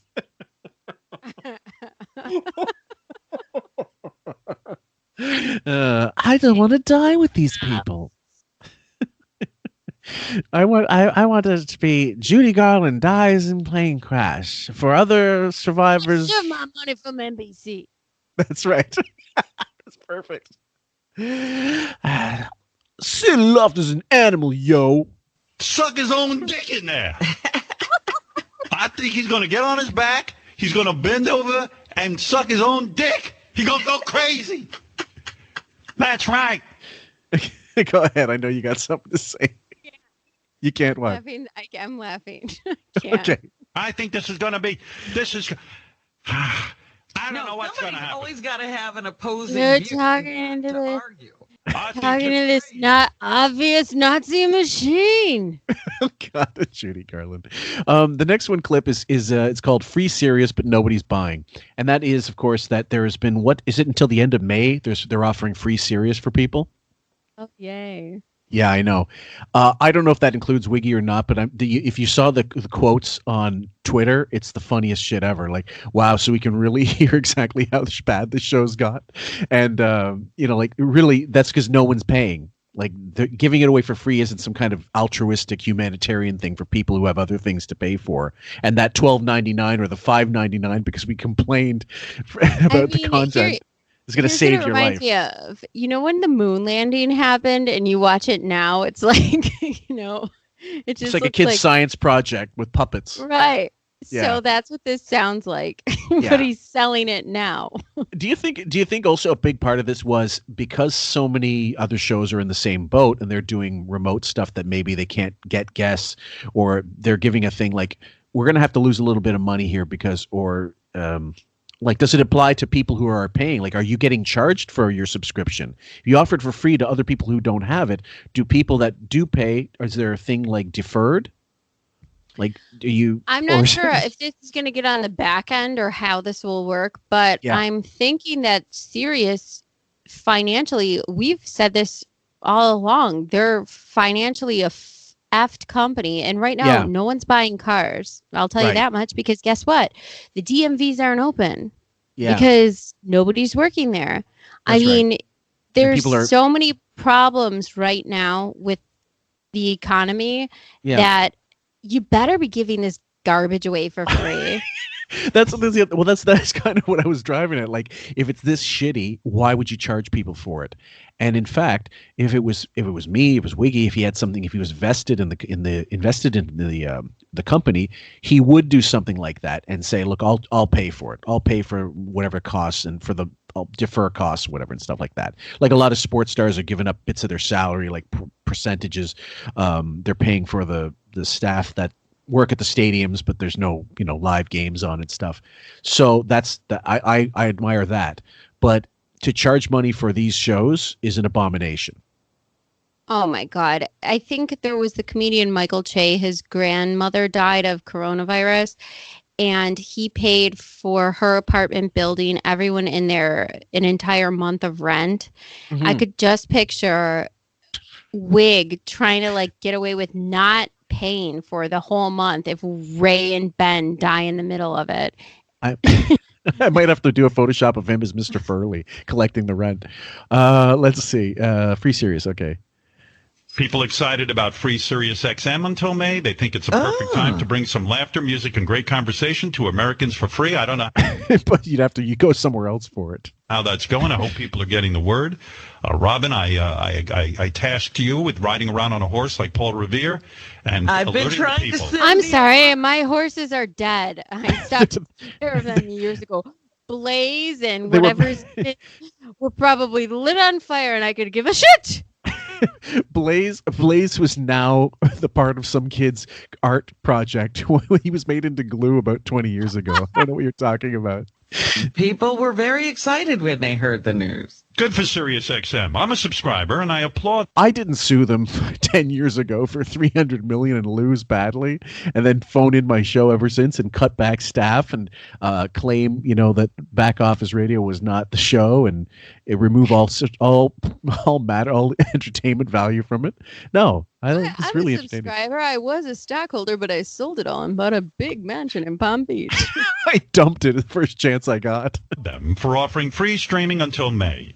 More people should be turned on to the Stern Show and SiriusXM.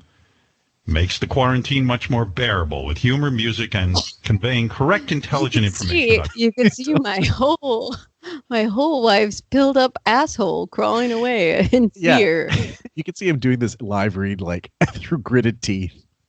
So the next part is about a song. He talked about his song that he made for Beth, and then he brought up how he might bring back what's the guy's name, Mark Ronson, to help him produce it, whatever, and get it better. But was it last year when he was going on about that song he was doing, Mark Ronson, that never saw the light of day? Okay, Wiggy has been trying to write a great song for his whole life. Right. How many and times the closest he's gotten is nickels. Silver nickels and dimes. Or what was silver it. Nickels and what is it? Gold dime? I can't remember the fucking name of it, but it's not like he was writing Hey Jude. How dare you? Right. You've heard the song. I mean, the only thing that I can tell you is I could do a remix. Like maybe I could get the great producer Mark Ronson. I called the clip "Better Ask Samantha Ronson" instead to fix it up in the studio, and then I'd have a version with background singers, strings, the way I hear maybe it. He wants to change it a bit. Howard Stern riding along in the strings. So now this is there's only two clips of Rosie O'Donnell who called in, and I was bored to shit with this interview because she was one of the perfect targets back in the day. I hated Rosie O'Donnell. I still do. I think she's a shit. Never thought she was funny. Never thought she was a good actress. She ruins everything I've ever seen her in. And but I didn't care about her sexual politics. I just knew that she was a nightmare. And so when he interviewed her, I didn't give a fuck. But I did get a couple clips. So it's 2 years since the last interaction with Rosie, according to her. No, well, I'm always going through something. But no, not of course not, Howard. We haven't seen each other in about 2 years. I know it's been a long time. We used to get together regularly. Until I became Howard Hughes. Yeah. Well, no, he cycles through celebrities, and sometimes you won't see them again for a long time. And when you do, it's like that the Summit video, and how he said, "Oh, we got to get these people." What happened to Whitney Cummings? Because both of her shows are off the air. She's not right. She had like a little mini mental breakdown on his show the last time, and then she had her special. I don't know if he had her on or if he talked about the special, but it was a horrible special. Well, I mean, she looked manic and nothing made sense. Everything raced together. It was not well thought out. It was awful. But I will say, Rosie O'Donnell, I watched A League of Their Own, and it came to me when I watched A League of Their Own. Mm-hmm. She's a lesbian. Yeah. When I was a kid. You didn't get that from Exit to Eden? Mm-hmm. She looked like Dan Aykroyd would have been more comfortable in the garter, and she would have been more comfortable in his getup.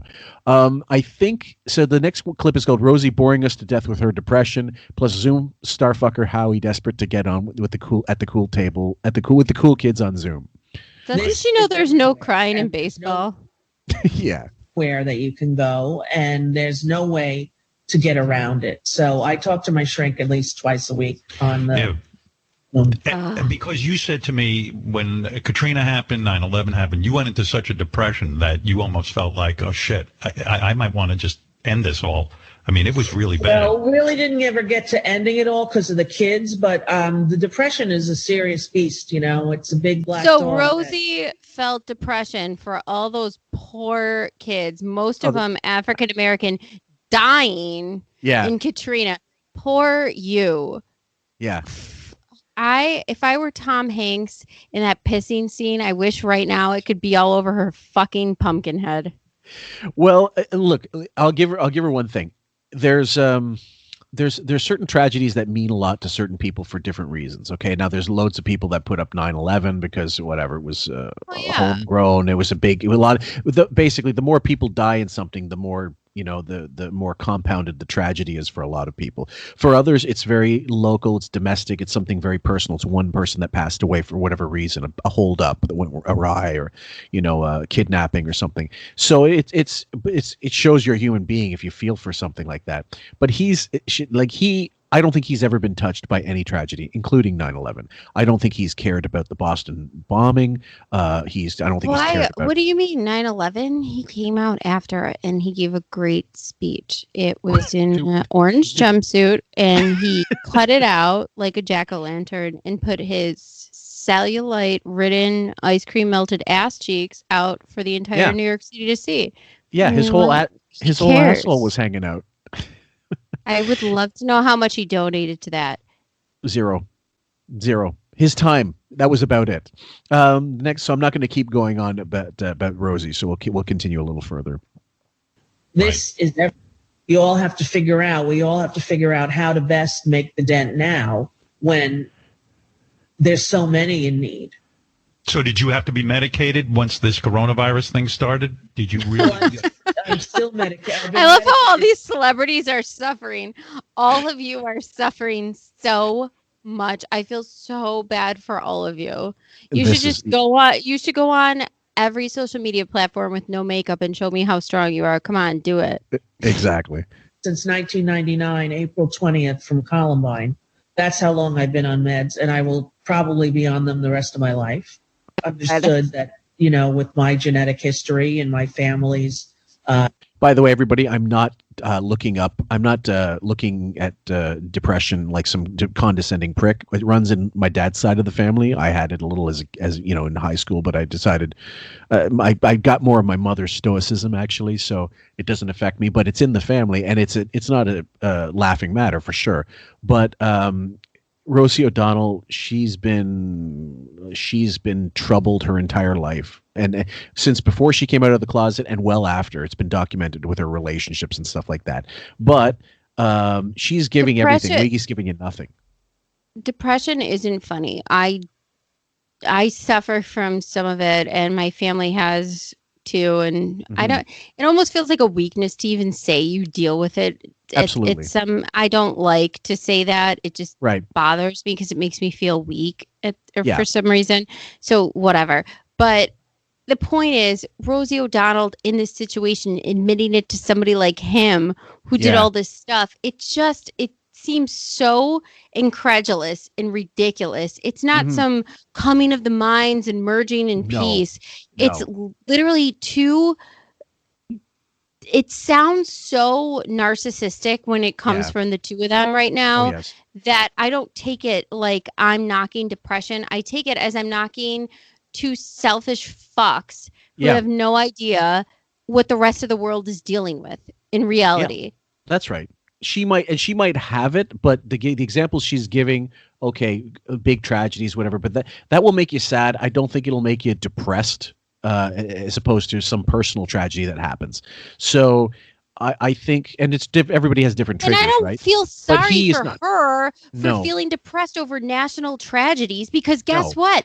The rest of the world suffers through that too and feels that too. And we don't have a mansion to go to and nannies to cry with that we can ignore our children. Yeah. So big middle finger. Yeah, and by the way, the people, you don't have to be an American to feel an American tragedy or a British tragedy, or in Paris the concert the shooting. And fuck's sake, I mean, it's humans first. Anyway, sorry guys, didn't mean to get on the the depression encounter group for a moment there, but we'll be here for counseling afterward. Yeah, exactly. The quite frankly distressed chamber. The next clip is. Absolutely nothing for you. That's right. You could, when we tell you we'll help you, we mean we don't want to help you. Clip number 9, 79 flip flopping on Zoom plus zero communication between Wig and Blob and Exposed. So, wow. See, that was an exciting Zoom. You were just talking to Fred about how you would rather get coronavirus than Zoom, and now you want to be at a Zoom. Let me tell you something. When you told me you were doing a Zoom cocktail party, I went, I think I'd rather jump out of a building. I think I'd have a better chance of surviving that than a Zoom cocktail party. But the guys around here. If you're with a bunch of your friends who you love, why aren't you having a good time? Because I don't really. Maybe it's because I get my rocks off doing this, and I get. I wanted to play that. This fulfills me. This show completes me. Go ahead. You were going to say? I'm sorry, I just got my rocks off. You wanted to cut it off. I wanted to get to that one part before he stopped it. Go ahead. So I love the fact that Robin's having cocktail Zooms and Beefus is having none. She's just alone with her one-eyed cats. Do you think when she gets fucked up, do you think she actually takes the wine glass and tries to push it into the cat's mouths for them to drink? Oh, Fillmore, she was having live Instagrams where it was just her playing with cats, and Wiggy cut it off. He said no more. There was no more live Instagrams. Oh yeah, Did he talk about it, or was it her doing it live and he cut it? She was doing it live on her own recourse. Okay. This was her own feed. Right. It went for a long time. It was immeasurably sad. I mean, it was very, very sad. And she sounded fucked up. And so it went for a very long time. She did 2 of them. And then she just stopped doing them. I don't know if he said this isn't happening anymore, but a lot of people reposted her Instagram lives on YouTube and mocked it. Were they, how long would you say they were? Probably like 45 minutes. Wow. Jesus. And if once they're on YouTube, it's not like she can legally get them back. Is it? I mean... No, Gary Puppet's the best. He trolls her Instagram like nobody else, and he reposts everything stupid that she does. So, like, you could go on there right now, and I think it says like Beth drunk singing to cats. Like any dumb thing that she has done and taken off, it's there. Gary Puppet, he is the encyclopedia. He makes me cry laughing sometimes because he sent me a text message. Yeah, I sent you the text message where he text messaged Beth, but she obviously didn't have his number, so she text messaged him. And it said, "Hey, I'm in town. You want to get lunch? Who is this?" She responded, and he goes, "It's Jillian." She put question mark and it wrote down Barbary because he's obsessed with her. And then she goes, "No, we've already got plans, but she, okay, love you. We love you. We love the show." Just the exchange made me laugh hysterically because she believed it. The ultimate troll. I loved it. So he said I should call up, and I'm like, well, I don't want to get people after me. So anyway, I'm sorry. I'll go ahead. He saves things, and both them, like things that I think to myself, I go, oh damn, I wish I would save this, and then all of a sudden it's on YouTube. Well, if I'm not mistaken, he's the one responsible for saving the Pittsburgh Strong, the original photo from Instagram. Yes, he is. Yeah. Mm-hmm. So anybody, his some people think he's creepy, and I think so if you look at his, I think he's great. I think he's great. He really is like a Zen master of trolling. So enough talk. When I get off the air, I'm very quiet. I don't want to do more talking. I'm mostly quiet too. I don't do it on days that we work. I really couldn't.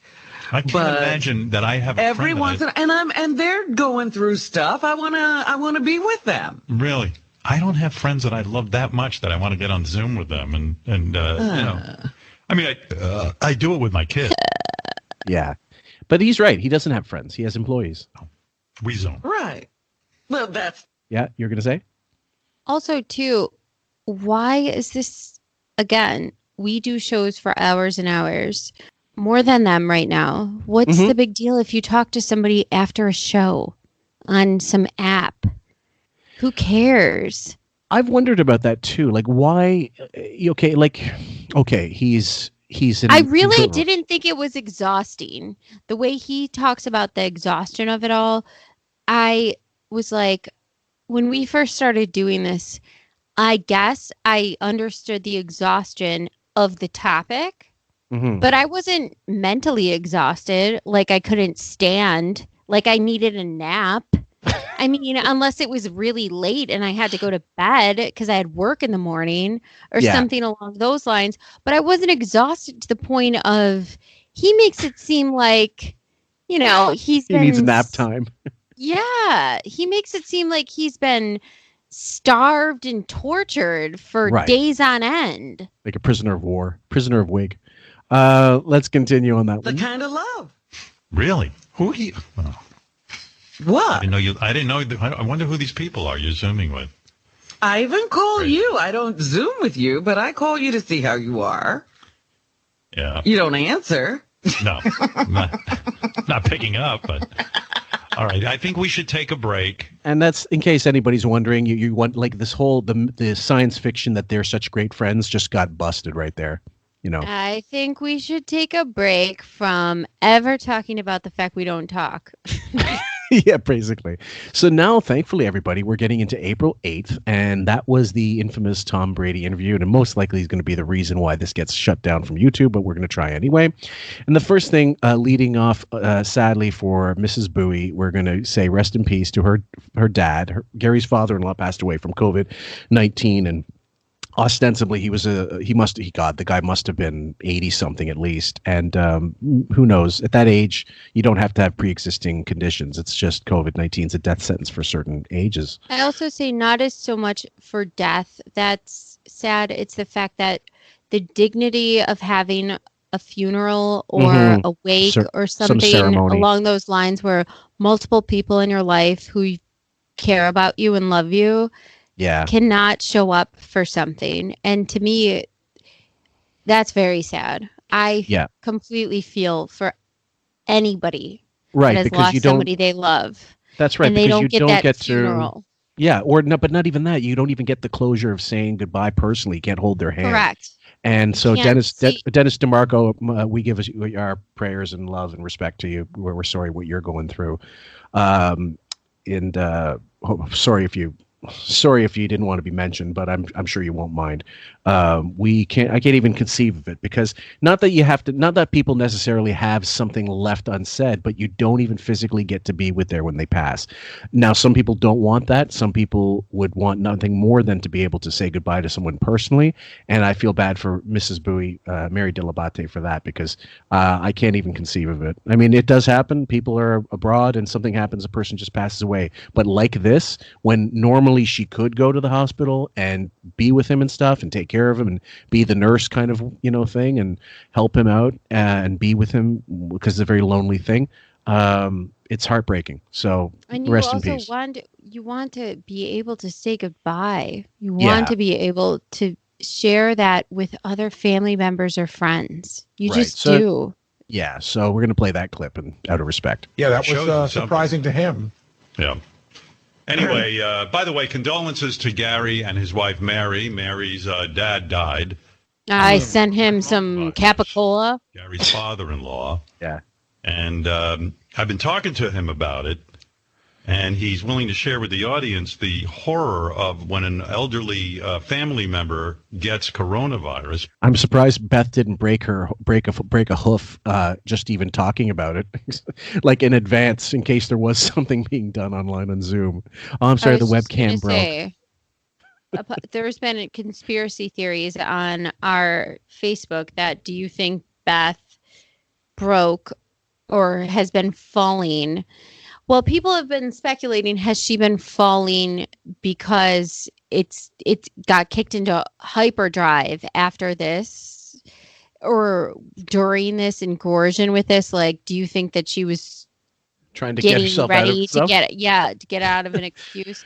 I don't think that, but it is funny to think about, because that Gary's father dying funeral excuse will live on forever as Howard being such a piece of garbage. And her too. Oh yeah, well past, and because there's pictures of her at the polo match the same day, I believe, or the next day. With her hideous sundress, awful tit job on full wonky display. Right. And at that point, if Gary didn't have the sack to just say, you know what, you do fire me if you want, but you're a cocksucker. You and your wife both go to hell. I could not imagine. It's not just a producer, whatever. And Gary's a fuck up. We know that. And he knows he's desperate to keep the job he has. But that goes beyond human reasoning. And there's no compassion in that sense. I would absolutely tell him to go fuck himself, at least privately, I would now, I don't understand. Say he passes away now and he's saying this. To me, this would be the perfect opportunity for the best FU of all time. Just to bring that up with what's going on. I mean, come on. What else money are you going to make? How much more? Don't you have enough? Yeah, maybe there's never not. enough. Nope. Because you can't even be with them, and they die alone, to put it quite bluntly. And right, Gary, that was the hardest part of it. And Howard was pissed off because there wasn't even a funeral he could miss on purpose. All of this. Yeah, he'd been in a rehab unit because he fell around Christmas time, and he'd been back and forth between the rehab unit and the hospital. But he went into the hospital to get his battery on his pacemaker changed, and he probably caught the coronavirus there. We last saw him on March 14th, and he died on April 2nd.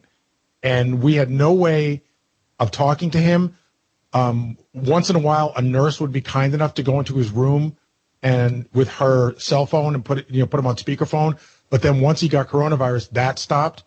And we almost had no information. You'd call the hospital. It was complete bedlam there. The people are trying so hard, but it's insanity. So you'd call, and sometimes somebody would look up his chart and tell you what happened a day ago. And then sometimes somebody would just say, we can't talk now. We got to hang up. Yeah. But 19 days he spent in that hospital alone, never seeing a family member. And it was just heartbreaking for my wife. She cried every night. Yeah, you can imagine. I mean, unless you hate your fucking parents, it's a whole different thing, but that's really sad.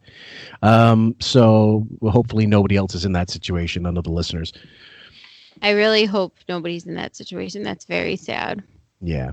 Now there was a clip later on, early in the show, and it became a news story. I don't know how true it is, but black men are scared to wear bandana masks, so like red and the kind the Crips and the Bloods wear, because, well, first of all, if you can't get access to a mask, yes, you should be using whatever stuff you could fold together and make it a makeshift mask, but that they're worried that they're going to get shot at, and in the United States, it's a very distinct possibility because how many guns are around. So.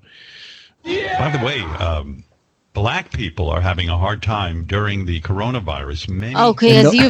Because you've cared about the plight of black people for so long. Nobody's more concerned about the plight of a black man than Howard. Black men do not want to go out putting a handkerchief or bandana over their mouth because they're afraid the police will shoot them.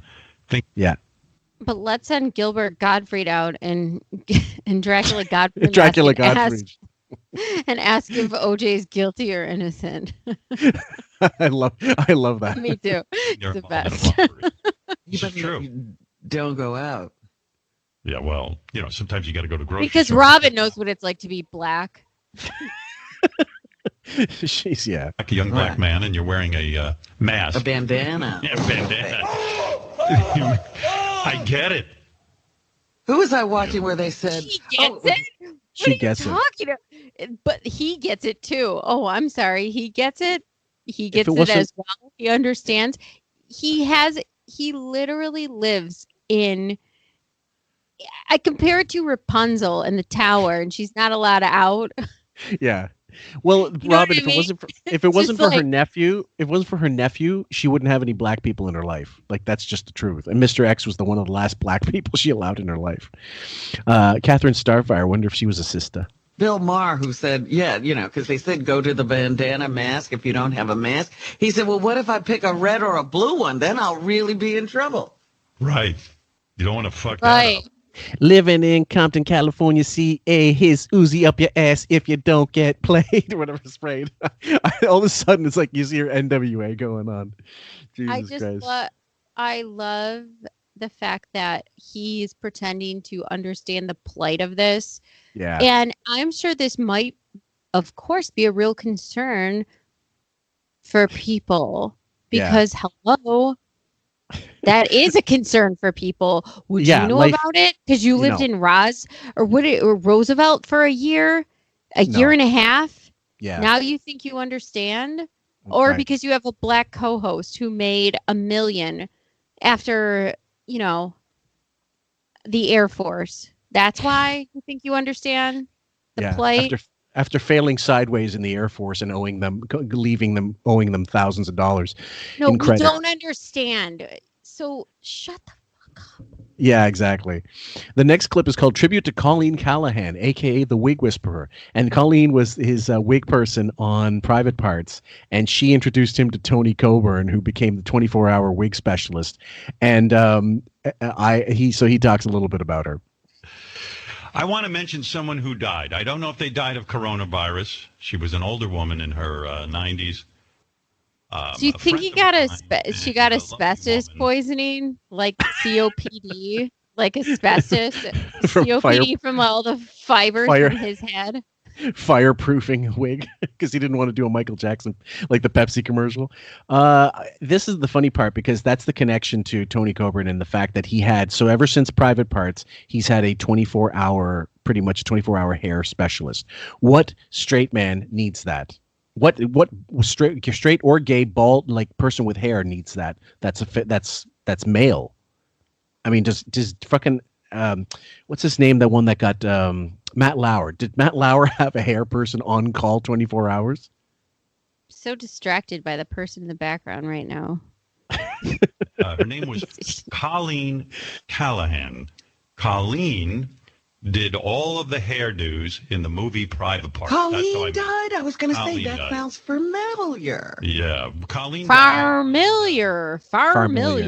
Is that must be a Baltimore thing?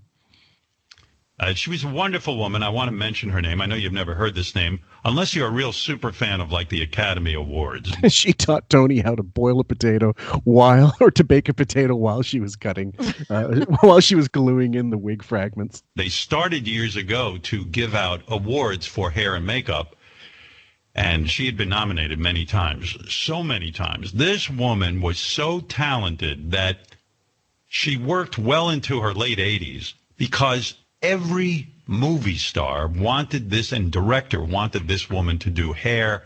And in my case, murdered her with a silencer because she was about to tell everyone. It's like the beginning of JFK. That hooker gets thrown from the car. We understand you know something about hair.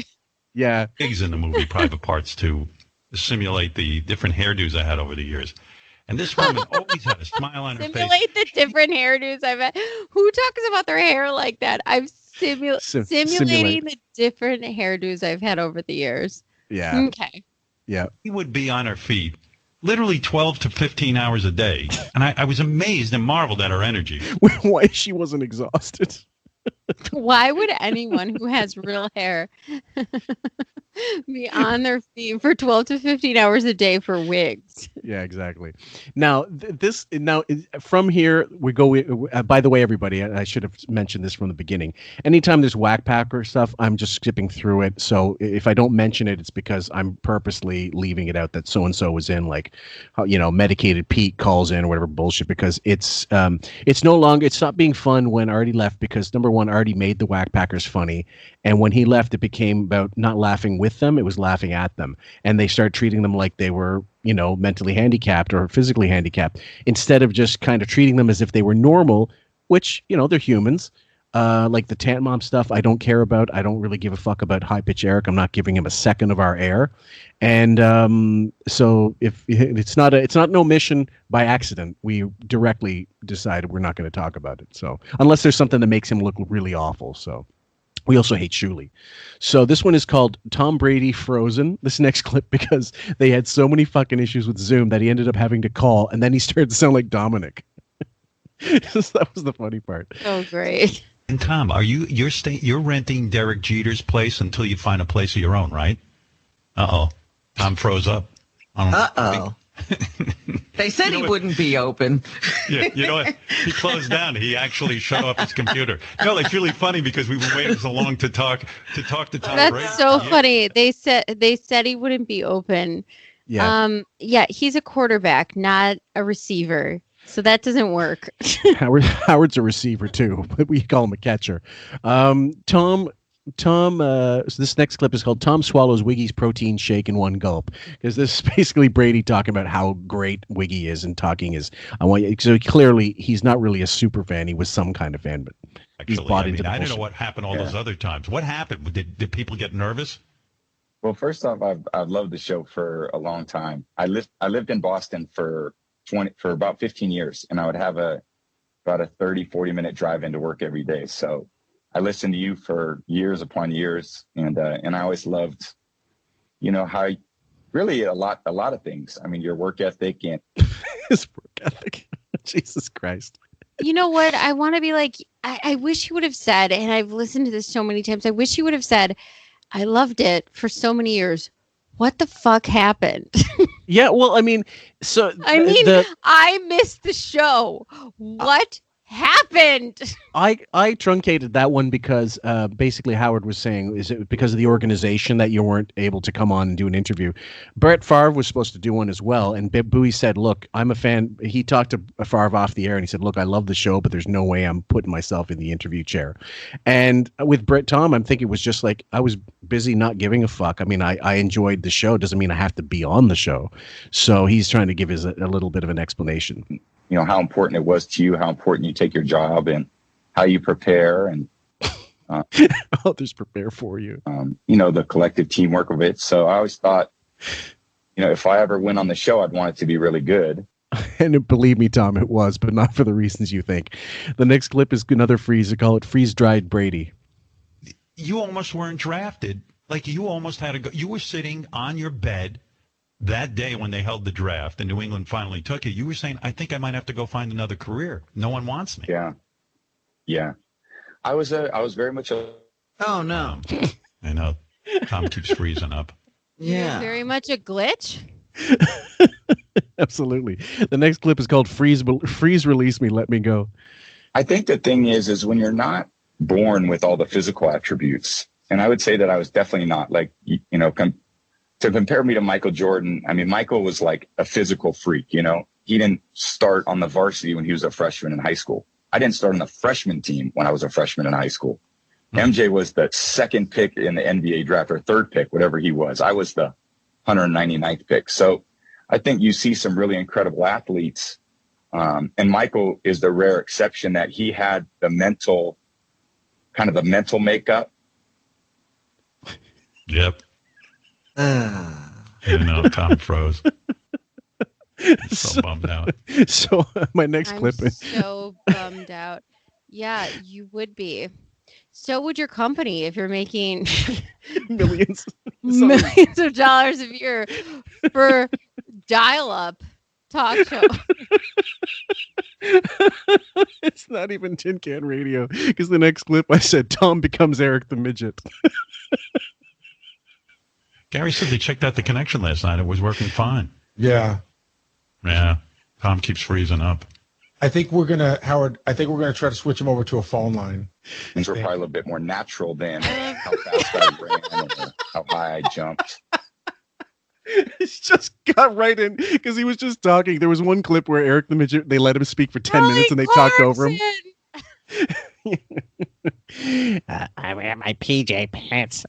So it becomes like, and also the show becomes the Eric the Midget Idol show, Idol review show, which was one of my favorite clips of all time. Sorry. So, hold on. I'd also got to make sure I cue this up at the same time to make sure that the music's all right. There's one clip we're going to play that you guys will understand exactly where it comes from.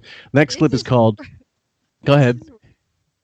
This is worse than the beginning of when I got satellite radio, and it used to drop out all the time. Like, you mean a bridge, a tunnel, anything? It would be like, oh shit. Was it really that bad back then? Because people tell me. Horrible. It was horrible. And it didn't matter where you were necessarily. No. Like, it was clear day, cloudy day, didn't matter. No, it didn't matter, and it seemed to happen in the same spots, like two, for an extended period of time. Okay, well, that's wonderful for anybody who fucking paying subscribe for those lifetime subscriptions. I wonder how that's working out for you guys. So the next clip is called The Joy of Being Able to Look Guests in the Eye After You Get Past the Massive Microphone Arm and Banks of Monitors and Sunglasses. It's, this is coronavirus reality. You know, one of my great joys of doing the radio show over the years has been interviewing so many people and getting to meet them in person. And there is a true connection when you can look someone in the eye and talk to them. And So I just like, what connection when you can't talk to them? Right now they can't connect at all. When they're in studio, they can't connect because he's just got this this questionnaire that he's going to get through no matter what. Like he's going to plug away every single fucking question like an interrogation, and don't go off script because that doesn't work. I also, of course, I mean, you can't connect with somebody that's wearing sunglasses and a scarf and a wig in their basement. I mean, could you imagine if I looked at you right now, if I said, "Are you ready?" And I looked and you were wearing my winter coat on. If you were wearing a goddamn leather jacket and shades, I might just call whatever mental institution that is near you and just be like, please pick this person up. Something's wrong. I'm doing an interview with Leon, the professional, and I didn't realize it. So the next one is, again, there's a bunch of interruption clips that I'm going to play because a guy like Tom Brady, let's be straight up. Now, Sam wants to talk a little bit, first of all, about the whole, during the course of the interview clips, she's going to talk a little more about the significance of the Brady trade and what it really meant, as opposed to what Wiggy wanted it to mean and was so desperate to make him like, Harry Styles, he wanted to make him hate Simon Cowell. He wanted to make Brady enemies with Tom Belichick. Bill Belichick. Bill Belichick. That's what I fucking know. Tom Belichick. Bill, same shit to me. Bill Belichick. And he wasn't having it. He was giving, the typical answers you'd expect from if he was speaking to somebody from TSN or ESPN, regular sports interview. But Wiggy doesn't know any of this shit. He wants to project some kind of clickbait shit once again, but he also doesn't care enough to research this stuff so that Brady doesn't have to fucking put up with these questions. So, he would have been better off just going the old style and saying, how many chicks have you banged? How many, have you ever fucked someone in the locker room and had the guys walk in and stuff like that? You know what I mean? Like that would have been more entertaining. So this one clip is called Shut Up Brady and Let a Pelican Come In and Make the Popcorn. And for me as a young, professional, I was empowered to be the best I could be because they wanted to see me develop. And when all those guys leave, so he's cutting him right off. This first one is called Projection Number 1. Can Tom tune out negative feedback? So Tom, when you're in the middle of one of those great comebacks, right? And I mean, it seems to me like I would be caving from the pressure because, you're down so many points. You're saying, hey, I do this thing in my head. You tune out all the sports reporters. You don't hear I was going to ask you, like, do you? Oh yeah, because during the game. And go ahead. I mean, this question is so ridiculous. It's not even funny. Do you think that Tom Brady has, Shannon Sharp and Skip Bailiff in his head? He's caving, people. It's not working. Do you think he takes a timeout and checks out his Twitter feed and what they're saying in the middle of a game? What the hell is he talking about? Right. And it's projection. It's the mere fact that Wiggy cannot stand not going on. It's almost as if even if he's got negative feedback or negative attention, it's better than no attention at all. So he's drawn to see what people are saying about him. So I will say this much. One thing I got from sports shows that I watch, they said Wiggy, they say one of the best interviewers of all time. That's how they categorized him in each show. Right. Howard Stern, one of the best interviewers of all time. Howard Stern, great interviewer, But then they go and say, but he doesn't get into the whys, the know-hows, how he knew, and the details. He didn't get into making Tom Brady honest about the reasons. He didn't get into Tom being honest about everything. So they go with, yes, he's the greatest interviewer, blah, blah, blah, but basically said, but he didn't give Howard what they wanted to hear that they haven't already heard before. That he gave Howard these blathering textbook answers. Yeah. Correct. So they were all kind of disappointed with that. Yeah. Well, because it's all softballs. Like I said, he would have been better off. Like I was thinking about this recently. They did a Paul McCartney interview this last week, which we'll cover, by the way, everybody. Don't worry. But the best interview he ever did was in 2001. Artie was on the show, just new, maybe 2002. I think late 2001. And that was the best Paul McCartney interview ever. It was funny. There were people chiming in all the time. It was Paul was willing to roll, and it was fast. It was like boom, boom, boom. And the latest one, which I didn't hear, I've got to go through the clips this week and isolate the stuff for our show. It's awful. It's just gotten slower. That's the pace of the show has gotten glacial over the last 10 years. And because he's got nothing to say. So here's what I feel like for this. He understood that he thought he wanted Tom to say more about the acrimony between him and Belichick. Yeah. Okay. But here's the thing. Belichick is a coach of a team, not just Tom's person. So he's 42 years old. He wanted a long-term contract. I think Belichick was willing to give him probably a year-to-year thing because of his age, but he wasn't going to give him some long albatross contract like Howard just because he's a name, because that's not how goddamn football works.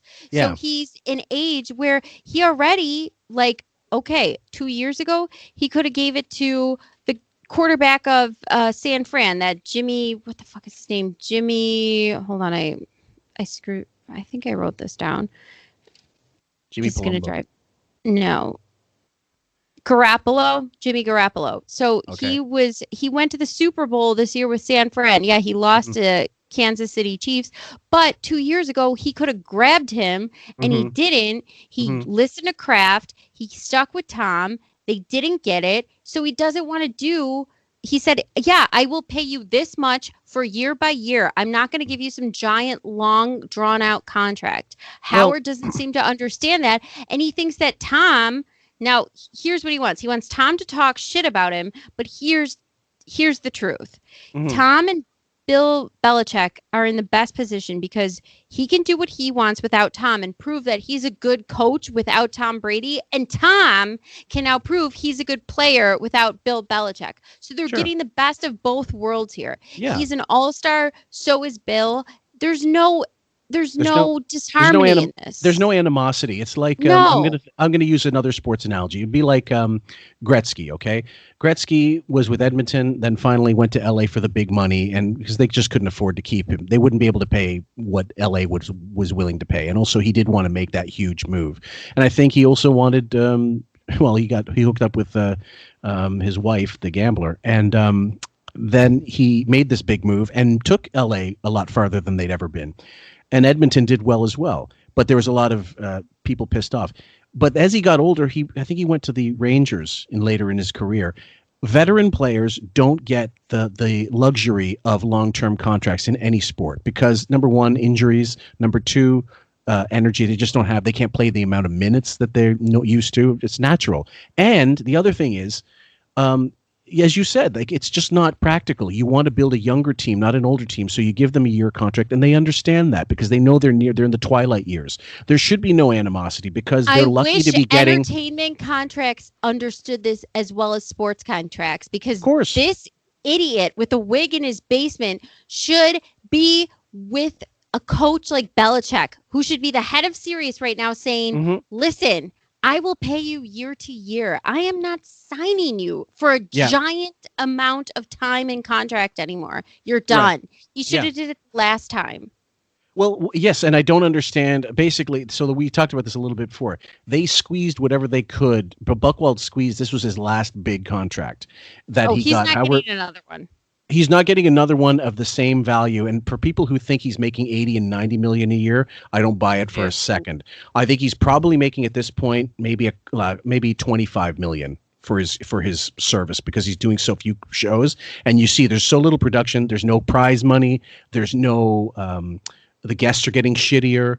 The video component is just very, they record digitally. You can record until the cows come home. He's nickeling and diming things like for them going to LA.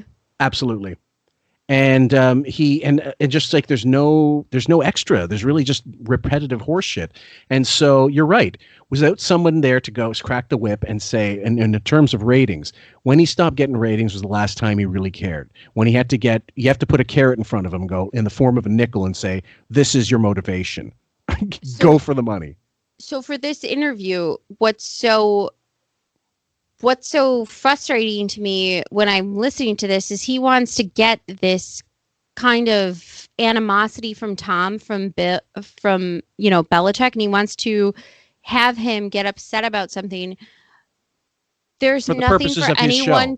There's nothing for any of them to be upset about.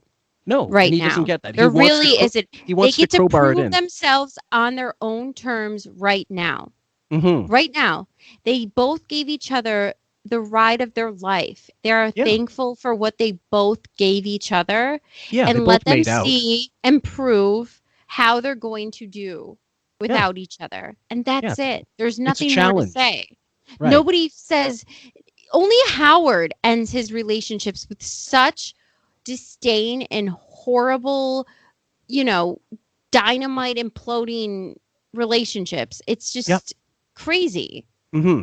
And again, it's the whole idea is the projection is all based on like that you may not hear the truth when it comes out, when it happens, but years later, months later, weeks later, he can't help but tell you his real feelings. He just doesn't realize he's doing it. So here we go with the rest of that clip. He's going, Tom Brady isn't the greatest. He didn't do it. You tune all that shit out and you just say, hey, I think I can make a comeback here. At least I'm going to try. Is that the secret? And the other thing is he also projects, like, it's not as if the Patriots were losing every game and had to come back. They were dominating games, big bowl games, for fuck's sake. They were a dominant team. Is that the secret? Yes or no? Yeah. Is that the secret? You're spending the ratio of words is something like 100 to 1. So number 12, interruption once more. Yeah, that was like our moments together. Did you have a tough time academically in school? Were you? Did you have a tutor? Or did you have to go to 2 more years of high school to get into college? Interruption. Did your Haftorah teacher stink? Perfect. Interruption, this time with feeling. In the end, I didn't think I was that interested in school. I wasn't trying to be valedictorian, and I always Okay, so he cuts him off there. Now, clip number 14, projection 2 in the form of narcissism. So I really want everybody to give this one a listen. Were you self-conscious, though, about, like, being the, like, especially with Belichick, like, being his favorite and being the guy who gets all the press? Did you ever feel the jealousy on your back, and did that fuck you up? I've never felt any jealousy from any teammate in 20 years of pro sports. I never felt one thing that... Really? I've always felt a great connection with my teammates. Yeah, Wiggy can't understand that. He's jealous of what he doesn't have. He's jealous of things he can't have. He's jealous of things he had, like he's lost. And he's motivated by jealousy. Go ahead. Right. And in sports teams, especially in football, that are motivated by jealousy don't work. For example, Dallas this year, you have Jerry Jones, who hires a bunch of great athletes because he has a ton of money and budget to hire them. Does it work? No, because guess what? They're all a bunch of all-stars that are trying to one-up each other, and it doesn't work. It doesn't flow. You need a team. You need a team. You can't have a bunch of mercenaries. Otherwise, they're all out for themselves. That's the truth. Yeah, or money, which is even worse. But they're not about winning. The next one is another projection. It's called Catch the Ball, You Asshole. So you never go to a guy after a game and say, you know what, I put that fucking pass right in your chest. How did you drop this thing? I mean, the frustration I would imagine when you throw a good pass, but you never would sit there and say to a guy, I got to talk to you about this because it's burning me up. Again. No, I would. No, that way. Wiggy wanting to blame, always got to blame someone else. Always. Right? And doesn't understand team sports whatsoever. No, it doesn't understand that, there are fuck ups. Hence, it's not a perfect. It's not. You can plan a play. Doesn't mean it's going to work. Doesn't mean the other coach doesn't have a better set of players. Doesn't mean the play that they've called isn't the right one. He doesn't understand because he doesn't understand sports. He's at such a fucking elementary level of understanding of anything sports related that it's a waste of time to have Tom Brady or the fucking Zamboni driver come in and do an interview with Howard Stern. Just don't have sports guys in. Never. And he also doesn't understand the fact that Belichick is not radio managers or guys like that are on top that were with him. He's not the producer of AGT. Right. So he's not looking at things the way that you think your bosses look at things. Belichick wanted Brady gone, I think 2 years ago, and he wanted that San Fran younger quarterback in Tom Brady's position, not because he doesn't love Tom Brady or appreciates what he does, but because he cares about the team as a whole. Listen, Howard, this is how jobs work. Yeah. And especially in sports, veteran players go on to less successful teams or teams in other leagues that are successful respectively, but not, the top of the food chain, because they want to play. First of all, they want to get regular time. And it's very possible if Tom stays, he's not going to play as many games. He's just going to play less football. And a lot of those guys, they don't want that. If they're healthy and they don't want to retire, they still want to be playing. Look at fucking Jordan when he went with Washington. He still wanted to play, and he could play at a decent level for his age, but he wasn't ever going to stay with Chicago at that point. Just he wasn't. And listen, it'll still be more interesting and too, Howard, by the way, if you care about the sport as a whole or radio as a whole, it will be better if Tom stays in the game. Belichick stays in the game. They're not on the same team. Wouldn't you want to watch Tom Brady at the Buccaneers play New England? Of course. Yeah. And see also what he could do for that team. See if he did have something even at an advanced stage. Both of them they could do for the teams. Yeah.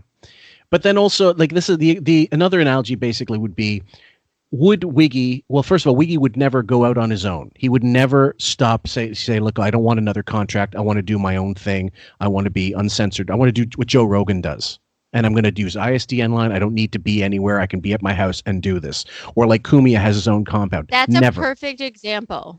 Never. He would never do that. He needs guaranteed money, whatever, however much he get, the most obviously, but nothing that's going to require his own investment, because number one, it's a waste to him.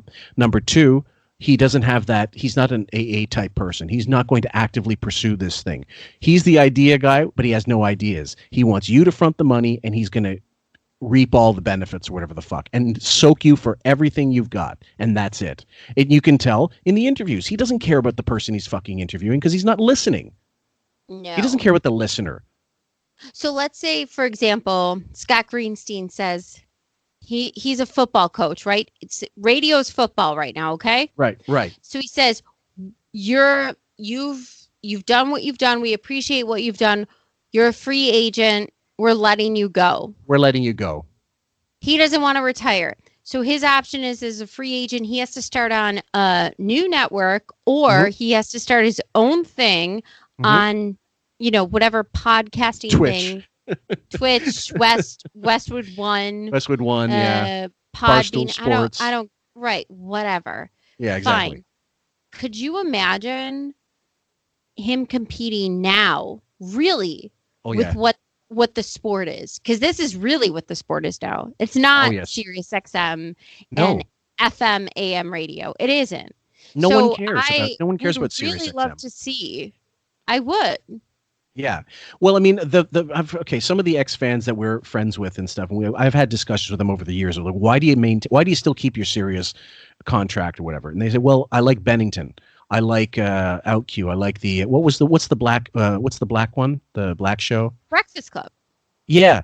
There's certain channels that they do enjoy. There's certain personalities that they like, so it's worth it. So he's the least of it. He's like, and this is the analogy I've always used. He's like the anchor store at a mall. He's like, in Canada, it's called Loblaws. It's like our version of, Price Chopper or something. And then, or Sears, or, like whatever, some huge store that no one actually shops in, but you use it to go, or Office Depot, you go in there to walk through, use the parking lot, and go shopping somewhere else. But they keep it there because those places need that big elephant in the room. And so for Sirius, I don't know with the new guy in charge that they care to give him nearly as much money as he's hoping for. So I think that when it comes to the drawing board, they're going to go, okay, Howard, look, we're going to give you $1 million, take it or leave it, that kind of thing. Because they've got his archives, they don't need him, and they don't want him, I don't think, after this year. In the way that, and the other thing is, you're never going to know the fucking details of the contract. I would love more than anything, more than if he's gay or not and all that shit. I would love to know what money he's actually making, how stupid they are to give him what he's getting. Because if it's $1 million, he's overpaid. If it's $500,000, he's overpaid. Yeah. Right. And what the term, how could they even justify paying what we think that he deserves? Well, anything's going to be more than what we think. But even say he gets over $1 million, say he gets $3 million, what justifies that? What justifies his salary over Norton? Seriously. Well, and I'm not a Norton fan by any stretch, but I mean, these guys are more prolific and they're doing more. They're putting out more stuff and they're live more often. They're working harder. Yes, yeah. No matter what you want to think about them. So I've never said that, and I would never say that because you've got to believe people don't want to fuck up. Okay, projection number 4: bitching. Hold on, bitching to the coach about another player. My teammates. Would you ever go to the coach? Would you ever go to Belichick and say, "Listen, coach, I've thrown passes to this guy week after week. He's fucking up. You got to get him out of here." I mean, would you ever go to Marcy Turk and get someone to fire someone, but not fire them directly because you're a pussy? Would you ever, go to management and say, I got to get rid of this person? There's a famous clip where Wiggy talks about Ellen and he says, management came up to me and said, would you like anybody fired? And he goes, no, I wouldn't do that because I don't believe in that. That's bad karma. Meanwhile, how many gag order on Opie and Anthony? Fucking Artie, he cock blocked him for a job. He shit on anybody that got better, like Stuttering John, anybody that got a better gig. He does nothing but fuck people behind the scenes and on the air as well, but mostly behind the scenes. What are you talking about? Don't you appreciate his work ethic? Yeah. I could see you saying that. I know you feel guilty in a way because you don't want to see anybody lose their job. Wiggy would love for nothing more than everybody to lose their job. I think that's the only thing left. I'm counting the tears on his face for Opie and Anthony. Yeah. But you got to do that for the good of the team, no? I would say, I don't have any trust that this guy can, help us, win the game. I mean, I can definitely express my opinion to say, if you put him out there, I'm not going to throw him the ball. Wow. See, again, that's just like I said, projection number 5, 6, 7, 8, 9, 10. But we're almost getting up to the end. Projection 7, we have a special. Yes, we're gonna give you a little. We're gonna do a little mixing for you. So first, we're gonna do projection number 5, racist Howard dividing races once more. Is there a racial self-consciousness in that you're the great white quarterback? You're on a team with obviously a lot of black players. Is there a division? You know what I'm talking about? The camaraderie. Do you ever feel Robin, speak up about that division. You know what I'm talking about? This what one, in the goddamn Christ, is he even saying right now? Almost anybody else, any normal human being, any normal journalist listening to this would go, the only person brings up race, Howard, is you. You're the one seems to be obsessed with this division, the so-called division. It's a team sport. No one cares if you're Japanese. Is this a Denzel Washington movie that I didn't know we were trying out for right now? Are you reading lines, for Christ's sake? He thinks it's the Civil War, and every time he thinks they're still fighting the Civil War in the Patriots dressing room. Jesus Christ! Like somehow, maybe even some kind of guilt for being the leader of the team. You feel guilty for being white. White guilt. I feel no guilt because I know King of All Blacks has his mowing faucets. It's all good. I mean, seriously, what kind of answer would you want him to give for that, Howard? Yeah. Seriously, what answer would you want him to give for this? He's craving for Tom to go, you know what? I hated those fucking jigaboos or some bullshit. He really wants him to say something, to trip on the answer and say some racist term, call them the N-word or call them fucking spooks or something like that and say, I never believed that they were my equal. I got to play with them. Because that's how he is. Wiggy wants to say that. Wiggy wants someone... If that's what he wanted, could he ask questions that had more... here, racist landmine, step on this here, with Vegas signs pointing to the ground. I mean, it's awful. So stupid. For fuck's sake. I mean, it's teams. God, I played with guys I hated, but not because they were some color, for fuck's sake, but they were assholes. Or, but don't you feel bad that you threw the white, the rich ball. white quarterback? Yeah, that you're white and you threw the ball. You feel so bad. Did you have to touch their hands when you're in the huddle? So in the projection number 6, Wig desperately wants Tom Brady to hate Belichick. Because so no guy ever mixed it up with you and said, you know what, Brady, you don't know what it's like. You got it good. You've got, you're a white privileged guy. Again, you're a white privileged guy. You're a white privileged guy. No, not because you're talented. Not because you're one of the winningest fucking quarterbacks in the history of the sport. And that you've what, got a Howard? record. You're a white privileged guy. Yeah. Because you grew up with privilege. Roosevelt does not make you somehow connected. Civil rights martyr. Martin Luther King died so that the basement playing with puppets. And watching your friends jerk off. You were not beat up. Stop it. Yeah, it's awful. I don't know where I came from. I can see Bill Burr listening to this and cringing at Bill Burr, who is something of a sports guy and just a fucking a real urban guy. You know what I mean? And loves the Patriots. And by the way, Mr. Chestnut, Miss Howard's gym teacher, came on a show by surprise and said Howard was never stuffed into anything. Yeah. And he goes, "Oh, you weren't watching? You weren't watching?" Oh, no. I remember Mr. Chestnut, your gym teacher, said you weren't stuffed into shit. Yeah, nothing happened to you. You were fine. You were just a pussy who couldn't play sports. Yeah. And you were afraid people would see your hard cock when you went into the showers because you were turned on by all the black dicks around. I would imagine there are some resentments. And in the same way that and I don't know if the book will ever be written by you, but even with Belichick. Sounds like Howard's writing it already. He's got the manuscript. Again, I don't know a lot about sports, but I do know about working for people who sometimes got jealous of me. I mean, I literally had bosses in my career that weren't pulling for me in a weird way. They didn't like me getting the credit. I literally had a boss say to me, I don't know why they keep writing articles about you, Stern. I'm the guy who's running this company. So is this an anti Mel Karmazin? No, it's actually more like a Les Moonves, veiled Les Moonves shit. Did anyone pick up on those articles? Because I never read those. Well, first of all, the did radio you hear division, his boss? Did you read any articles from his boss? No one cared. No, this is like him. This is, remember the me and Raven did Raven and I did the last podcast. We talked about the Ryan Seacrest hate. And how, why do I have to work? Why is he making more money than me and I'm working 19 jobs? That's Wiggy jealous that he's got 19 gigs or more paying him money. And Wiggy's got one that he's wholly dependent on. And that if Sirius decides at the end of this year, you're out of here, he's got no options except to invest in his own studio. So this is no different. But there's no fucking station manager that gave a fuck about Howard. They just were trying to keep their fucking jobs. And it was debilitating to me. I left. But with you and Belichick, to me, Tom, it's like you're the guy throwing the football, and I understand he's the coach, and I know he's a brilliant guy.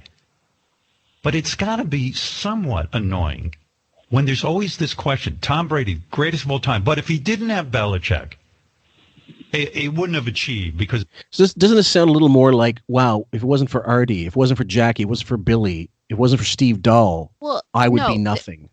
This is what Howard's not understanding because he's such an idiot. Okay. It's the same question both ways. Yeah. Like I said, if it wasn't for Tom, for Belichick, and if it wasn't for Belichick, for Tom, and we're going to find out this year, hopefully, what that brings. But are we really? Because it's a 42-year-old quarterback. It's 20 years of service. Mm-hmm. You can do what you want, and you're not given the contract that you want. I'm sorry that you don't like that. We appreciate your service. Yeah. The end. That's it. And the other thing is, we're not really, you're not going to see the best Tom Brady go to another team and just somehow increase their level so much more. So it's not a fair comparison anyway. Belichick's a coach. He has money. They'll give him a blank check to sign whatever players he wants that he can get that's available. And he's more likely going to do better than Tom Brady will unless that team has made their investments as well. Well, that's the interesting part. It's because Tom obviously is extended his age, and obviously he's amazing. He's an amazing athlete past the age that he should be amazing, honestly. And maybe he's had a bit of luck, in terms of DNA, not getting as injured over the decades that he could have been. Like a lot of guys get their careers cut short with concussions, massive concussion syndrome and stuff. And it's enviable. It is super enviable. But to ask someone to say he doesn't care about the money, it's the years. He wants the years. He wants 43 to 45, 43 to 46, whatever. Tell me I'm going to be in this place. They're not going to do that. And for him to say that that's somehow a fuck you, it's not. Mm-hmm. It's just smart business. Mm-hmm. And I think it was recent that the guy that's running Sirius recently said something, we're not going to be throwing away stupid money anymore. And I think that was directed at Howard. I got to see if I can find that quote. Belichick is the brains there. And I imagine in some level there were times you laid down at night and went, fuck this guy and fuck all of that, because I know it was me. I'm the one studying the tapes and coming up week after week with a new game. Studying the tapes. No, so he's not. Howard studied the not. tapes in Hartford. Coaches. It drives me insane. Nobody says that in their head when they're on a team sport. I've played team sports. Nobody thinks that way. No. You're all looking down the field the same way, and you've got the same thing on your mind. Get the touchdown, get the goal, get the fucking basket, get whatever it is. And it's rare that you're going to find a team that isn't like that. Playing for myself so that other teams don't recognize my pattern. It wasn't Belichick. In your legacy. So trying to diminish Belichick once more. Go ahead.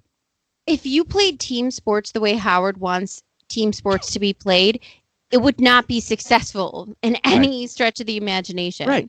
Right. You don't think of a team sport the way he is. That's right. And you don't think of your coach unless they're seriously biased, racist pieces of garbage. Sure. The way that Howard is presenting Belichick. That's seriously. Right. And the fact is, he would. Well, the thing is, Howard wants to have Tom say, "Look, I was the brains behind my own success." The same way he doesn't want to admit that Benji wrote questions for him all these years, or Fred or Jackie wrote lines, and will not admit that certain things happened that help him get to where he is. He's not a team player. He never was, never will be. And Bob D, again, this is all feeding into the episode. We're going to have a fucking Encyclopedia Britannica worth of podcast with this narcissism shit when we get into it. Does that go through your head? I think it's a pretty shitty argument, actually, that people would say that, because there you go. Bingo. Do his job and he can't do mine. Right. They're two parts of the same component, but they're not actually the same thing. They're not. Oh my God, Fillmore, did you just describe a team? Exactly. So this next one, we're going to try to see if this works, and I'll play it. I'm going to play it again, this particular clip without the music, but I want you to see if you get what we're trying to do with this. So 1 second here. Okay. Wiggy asks about 7 questions in one. But Tom, isn't there some resentment on your but Tom, isn't there some resentment on your part that he didn't make you a patriot for life? In other words. No, absolutely not. No, because this is a part for me in my life to experience something very different. And, there's ways for me to grow and evolve in a different way that I haven't had the opportunity to do, that aren't right or wrong, that's just right for me. So, but how did this whole thing go down? But Tom, this is the curiosity, because you haven't spoken about it yet, and I'm kind of curious too, because I look at it this way. Tom Brady has accomplished everything a man can accomplish in football. I mean, you are the greatest of all time. Joe Namath was on my show. He said, there's just no debating it. It's not even a question, Joe Montana, this one or that one. You're the greatest of all time. You've achieved it. And I imagine you sat down, I don't know if you do it with your wife or you sit down with a friend and you say, why would I leave New England to go to a new team? I'm 42 years old. It's not like I'm 30. I've achieved everything. Let's say I go to Tampa and I do okay. It's like, why not stop right now and just say that's my legacy? Belichick. I've got nothing left to prove. I'm not really injured badly. I haven't had 20,000 concussions. What is this decision all about? I mean, so that was part of a 3.5-minute clip. We only played the 90 seconds, but I wanted you guys to get an idea of what Tom had to listen to during that time for that long. Because Artie used to do that. Remember when Courtney Love came in and he already started doing that impression of all those thoughts. She had those random thoughts, and they used the saber dance. And I think he's shell shocked. Like it was like I've never seen anything like that. I'm crying. So let's start again. That one. But Tom, isn't there some resentment on your? But Tom, isn't there some resentment on your part that he didn't make you a patriot for life? In other words, no, absolutely not. Patriot, money, feel. Didn't make me a patriot. Needed money. Partner. It wasn't the. I mean, no iron team. Belichick, loser, idiot, asshole. I'm the guy. I'm done. Giselle got kids. Left my kids. Left a daughter. Don't have a daughter. What's her name? What was her name? The one, Bridget Moynihan. Left Bridget Moynihan. Sorry, kid. You're not getting a father. And it's a new contract. More money. So here we go. No, because this is a part for me in my life to experience something very different. And, there's ways for me to grow and evolve in a different way that I haven't had the opportunity to do, that aren't right or wrong, that's just right for me. So, but how did this whole thing go down? But Tom, this is the curiosity. This is like when he was talking to Robert Plant. Said, answer seriously here. Come on. Come on. So let's stop fucking around here. Was Kashmir your favorite song? Because you haven't Jimmy Page, the love of your life. It was Jimmy Page, the love. Weren't you and John Lennon like almost like I'm husband and wife? I'm kind of curious too, because I look at it this way: Tom Brady has accomplished everything a man can accomplish in football. I mean, you are the greatest of all time. Joe Namath was on my show. He said, "There's just no debating it. It's not even a question." How would you know? Well, because Joe Namath told him. So once again, if he's not told, he doesn't know. This one or that one. You're the greatest of all time. You've achieved it. And I imagine you sat down. I don't know if you do it with your wife or you sit down with a friend and you say, why would... One of them's a nurse and one of them's the social work and one of them's my other daughter's a rabbi. Doesn't this sound like... This is like a word, remember those stickers, those magnet stickers where you can put sentences together. It's like he literally took them, threw them a bunch through the fridge and started to read them. Like cabinet flyer, happy, sad, too. He didn't. So what's going? Hamburger, ketchup.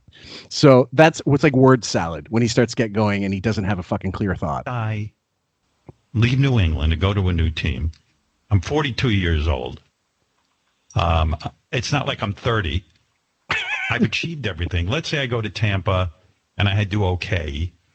It's like, why not stop right now and just say that's my legacy. I've done it all. I've got nothing left to prove. I'm not really injured badly. I haven't had 20,000 concussions. What is this decision all about? I mean, it's just, and it's mind blowing to me in a sense. And I understand it, but I'm also questioning it, Well, I don't. That's a lot of questions you just asked. Yeah, I know. Love Tom. It's like poor guy's like probably playing Tetris while Howard's asking all that. Go ahead. It's really, if you were a sports fan, that question is just one dumb question wrapped into 5, and it's really easy. It's so he's really easy to figure out. What's all this about? It's not about in other words, it's not about the money. It's about proving something for himself that I personally can't wait to see. I'm a Bills fan. I'm from Buffalo. So the Patriots for us are, these arch nemesis. Yeah. But I want to see what this looks like because it's out of our division. So the NFC East, I didn't want Tom Brady with New England anymore because they dominated our division. Mm-hmm. So I want to be on top of our division, and I think we will be. Mm-hmm. So that's good. But Howard is not, he's asking all these questions. It's all rolled up into one. And if you couldn't understand this from the beginning, it's not about the money. It's about he wants to prove himself without Belichick, period. Yeah. And see if he can do it again. Yeah, and at his age. Yes. So it's a triple. It's a bunch of things. Oh, I'm not even sure what the question is. I don't care. Yeah, either am I. Nobody asked the fucking question because there was. I never cared about legacy. I mean, I could give a shit about. I never once when I was in high school said, "Man, I can't wait for what my football legacy looks like." And he's not. But let's be honest. Do you think Howard really gives a fuck about his legacy when he said, "Burn my books"? And he's got Marcy Turk. No, he never gave a fuck about that. So this is the next one, clip number 20, projection masterclass. But there were rumors 2 years ago, Tom. There were rumors 2 years ago that Belichick was thinking about bringing in a new QB, And sometimes I think with him, he also wants to prove that he could create a great team without Tom Brady. Like he has the opposite thing going on, right? Sure. Of course.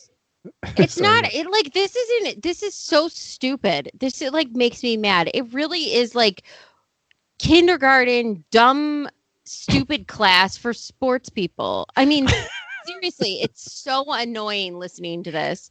I want to punch my computer right now.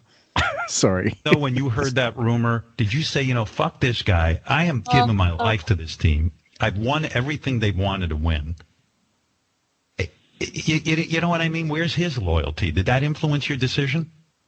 Howard has no loyalty to anything and anybody, but he's asking people to have loyalty for others. It's bullshit. Number 21. 2 years go ahead. ago, of course he would want to fucking put in a new QB who's 29 right now and who just went to the Super Bowl. No, he didn't win, but guess what? He was great. Yeah. Belichick was... Did Tom prove himself? Of course he did. But it's a perfect time for both of them to part ways. Yeah. It is. Clip number 21. Projection. AGT bashing yet again, for fuck's sake. But what does that mean, Tom? Competitively, don't you, when I left America's Got Talent, I had wished that the show gone off the air. So, whenever I leave bingo. Can you even imagine how much it takes to be a professional athlete and compare this to this crypt keeper sitting there judging dog shows? Every time he brings up his time on America's Got Talent as some kind of pinnacle of his career, like some kind of Mount Everest that he achieved, it makes me laugh because there's nobody better at worse at turnarounds than Howard. It was a goof. Oh no, I'm going to take this deathly serious. Oh, I really thought I did so great on it. And I mean, which is it, dude? It was a goof, or you really treated it seriously? Because clearly in the show, when anybody watched it, because I didn't at the time, I never watched those reality shows. He was not the funny guy on the show. He was prancing around like some fucking gaylord on the stage, walking around and trying to get male strippers to put money in his pants and stuff. And this was if he cared about his audience, he never would have gone on to begin with, or he would have been the asshole. He would have been the Simon, which is what they hired him for. They didn't. They didn't get that, and they were stuck with him for years.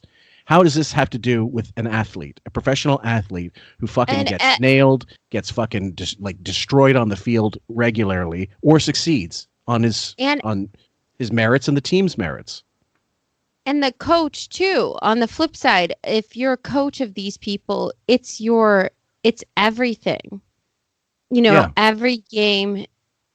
Jason Garrett, who's the coach of the Dallas Cowboys, he's done. He effed up this year so bad, he's done. Mm-hmm. Jerry Jones fired him. He's done. That's right. He has no idea how real competition in sports and professional sports is. He's comparing it to goddamn America's Got Talent, in which he had a long-term contract and could not be fired unless he did some Me Too type thing. And I don't know, put his hands down Howie's pants or something, or Nick Cannon. I think like that's something he'll never understand because he won't understand because he doesn't have to be beholden to ratings anymore. He's always wanted the guaranteed contact, even from back in the well before K-Rock. He wanted money up front. He wanted guaranteed money that was not contingent on having to deliver. Sports don't work like that. You get the contract. No, it's all about the delivery and it's all about performing. It's all about the delivery. It's results oriented. Oh my God. You have the pressure of professional football is insane. He has no business comparing his career to that anymore. No, he doesn't. Nope, none at all. Radio station. I'm like, fuck you guys. I hope you all die.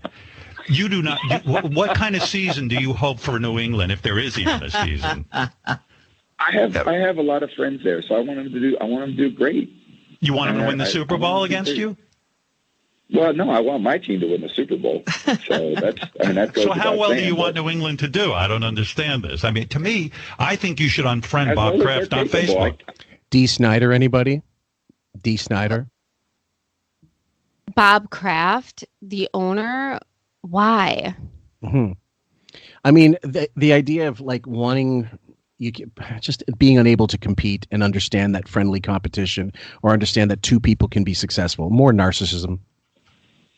I really do. Wouldn't it be great to beat New England? Come on. Yeah, come on. You want to beat New England now. Can you imagine Tom Brady in the Super Bowl again? You're at Tampa and New England is the other team you're against? Yeah, it would be great. That's why we're doing this. I mean, seriously, do you know the viewership that would gain? Massive. But there's a Bernie Brillstein quote from his book where he said about Michael Ovitz and said how he said, Michael's down and I'm not going to kick him when he's down. I'd much rather kick him when he gets back up.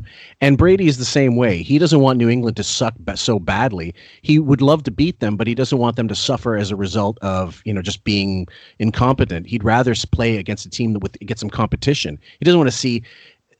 Or Howard's the opposite. Howard would rather everybody on that fucking team crumbled into dust, including Belichick, once he left. If he was Tom Brady, that would be the equivalent. Anybody I play, I want to just beat them. I want to beat anybody. So I now play for a different team that has its own. I want to beat whoever would play. Whoever they're playing is irrelevant to me. So they could do great, and they will do great. They got a great team. They got great process. They got great coaches. They got so many great players. But that's the best ticket, Tom. The best ticket is you against New England.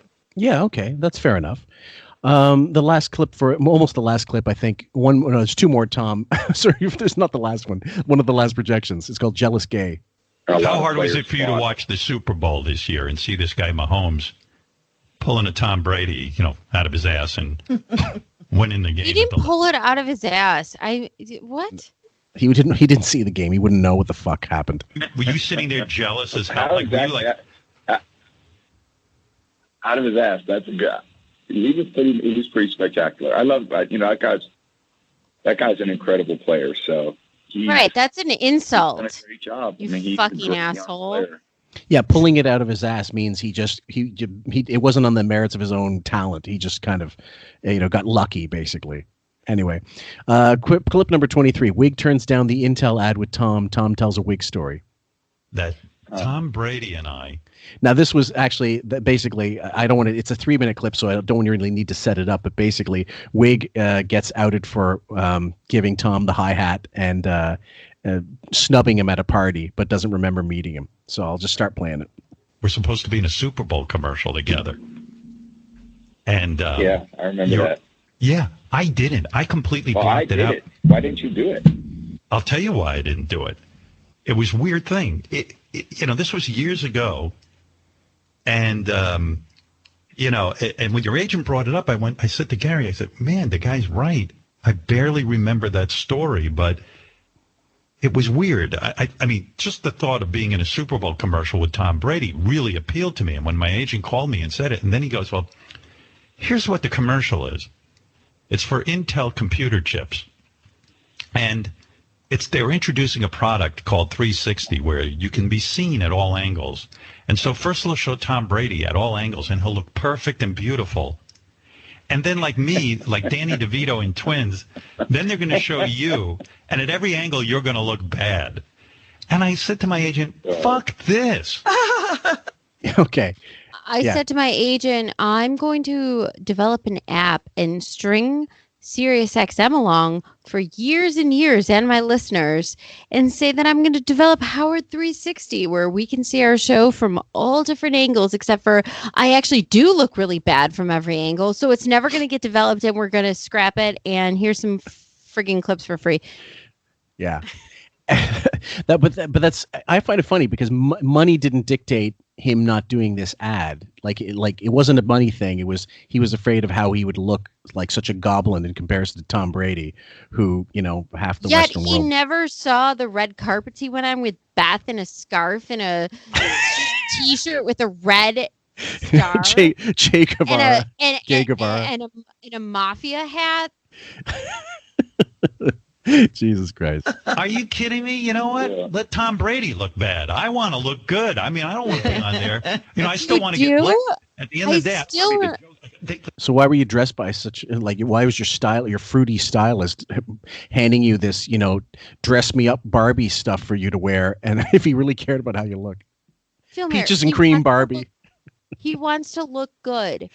Can you just think in your head right now, like mental, like 5-6 shots of him looking like a complete skater boy pussy poser? I mean, seriously. It's hysterical. And in fact, he wouldn't have needed the money then, so that's why he could afford to say no to the ad. But if it was going to make it was at his expense, I don't blame him. I wouldn't do it either unless I had a sense of humor about myself.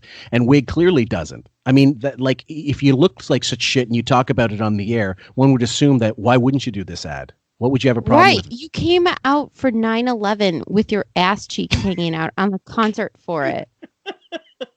That was fine, though. All they had to do was provide the suite for him and Ralph, so he could inspect that uniform, that outfit much more closely. I didn't like being the brunt of the joke, Tom. What a. I understand. I have a different Howard Stern story. Can I tell you?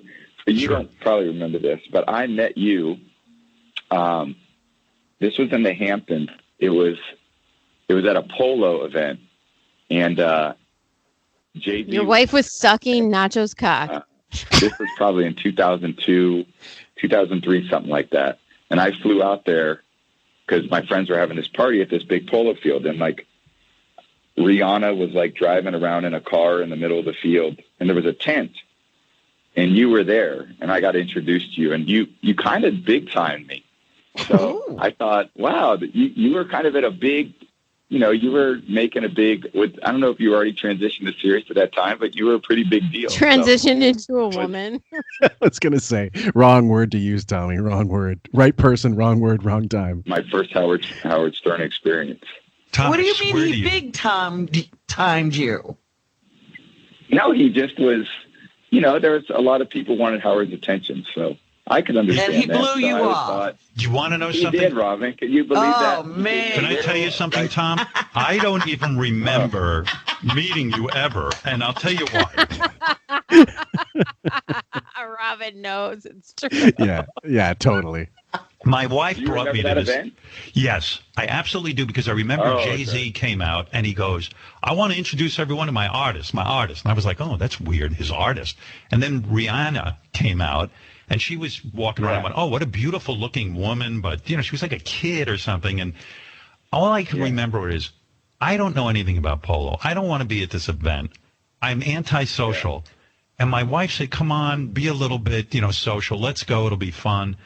And I remember being just incredibly miserable. And quite frankly, I probably didn't even know. I didn't even know I was being introduced to you. I was just. Thanks for plugging our podcast, Howard. We appreciate it. Plotting my exit. You know what I mean? I mean, I don't. I do. Listen to this excuse. So he remembers Jay-Z, and he even spoke within an affect right now. Let me introduce you to my artist. Yeah. So he remembers that. Yeah, of course. But no, to be fair, he doesn't know sports, so it makes sense that he wouldn't know who the fuck Tom Brady was or what he looked like. And football players, usually you see them with their helmets, on the field. You don't recognize them as much as you might recognize a basketball player or someone more high profile. Like a baseball player, you see their face is unobstructed. And he doesn't know about sports. So that makes sense. But what I'm saying is I think that Wig did know who he was, or somebody told him who he was, and did big time him. Absolutely. The time. I'm sure he kind of said, "Oh, that fucking guy, he gets all this and whatever." And he just basically hated him for being good looking, and he wasn't. So he was a fucking troll. He was that gnome with the hair that goes all over the place. Oh my God! On the end of a pencil. Beth is probably listening to these clips and wishing, "Oh my God, I remember that time. What happened to my life?" Exactly. So the next one, King Baby asking, "How can you say no to yourself?" Question once more. You know what else I admire about you? I admire the fact that, that you're a family man, and this is kind of interesting. He just got finished telling Alec Baldwin, "Isn't it your life miserable because you're stuck with your kids?" And Jimmy, what's his name? Jimmy Fallon, being at home. And Jimmy I love Kimmel. that you're a family. I love that you're a family man. He literally. I left my own. You know when you're like in Mario Kart and you shoot out like turtle shells and shit from your cart? That's the way he looks at kids. He's just like, get away. They're just like things like you just like get the fuck. They're killing things. Yeah, just get them away from me. Oh shit. To me, and I think this shows me you're well adjusted. Oh my God. I know you have to swallow a shitload of cringe with this. Would have been very different. A lot comes with the dinner, folks. You could have, you're a good-looking dude. You could be fucking any woman you want. What is good looking? And I seriously no, he's leading to it. He's leading to it. It's all going to be about how can you deny? How are you able to deny yourself that you could just fuck any woman you want at any time? I know he does this for every good looking guy. Of course, it's like yeah. I kind of admire that at some point. Okay, you stopped the party. You said no, and it seems to me like you have the ability to say no to yourself a lot. Like you have the ability to say, no, I'm not going to go out and party. No, I'm not going to, maybe slack off for a week. Which is exactly what he would do. Everything's projection with him. Everything. It's shocking. Even so many years later, I still am fascinated with this display of narcissism because he cannot empathize. He cannot put himself out of his own perspective for a moment to do an interview. He's so amazed by this. Meanwhile, he had an entire staff that was on the verge of. So I'm weaseling, Boss Hog. Sorry, guys. On the verge of addiction crumble, yeah. Marriage crumble, personal crumble. I mean, JD was goddamn mugged on the subway. Yeah. And then he was bitching at him for, what do you mean you don't have an iTunes to listen to this show? iPod. Oh, they stole it. Oh, well, that sucks for you. Wah. Wah, I got mugged on the subway. Wah. So we're now like wondering how, I mean, what? It makes no sense to me. Yeah. And if Tom is a fan, I wish he would turn around and be like, what are you talking about? Have you not listened to your show for the last 20 years? Yeah, exactly. I have a big game coming up, and even with your personal life, with drugs or drinking, and even with women. Mm-hmm. I mean, as far as I know, you. Yeah, how did you do it? Because I had a co-host that would roll in. How did you not get derailed? That would roll in at 7:00 with a double dog and 2 McMuffin, and a Hawaiian punch. And a Jack and Coke, barely functioning. How did you do it? Yeah. It's a great romance. It seems from the outside like a great romance. And part of that is because you were able to turn off and say, yeah, I could have this one and that one, but I'm just going to be happy with what I have. Okay. And the one of the last. Thanks for summing that up for us. You didn't even say it, goddamn. I just decided, who cares what Tom has to say at that point? Because, the next one is, holy fucking shit, the projector just exploded. I'm telling you, it's that narcissism where you think the whole world revolves around you and you're entitled to do whatever you want. But, when you're a football player and you're used to being catered to and you're the most famous football player in the world, you can get caught up in that. And then when your wife says, hey, you need to take the garbage out and drive the kids to school, you get resentful and you go, don't you know who I am? I'm fart man, bitch.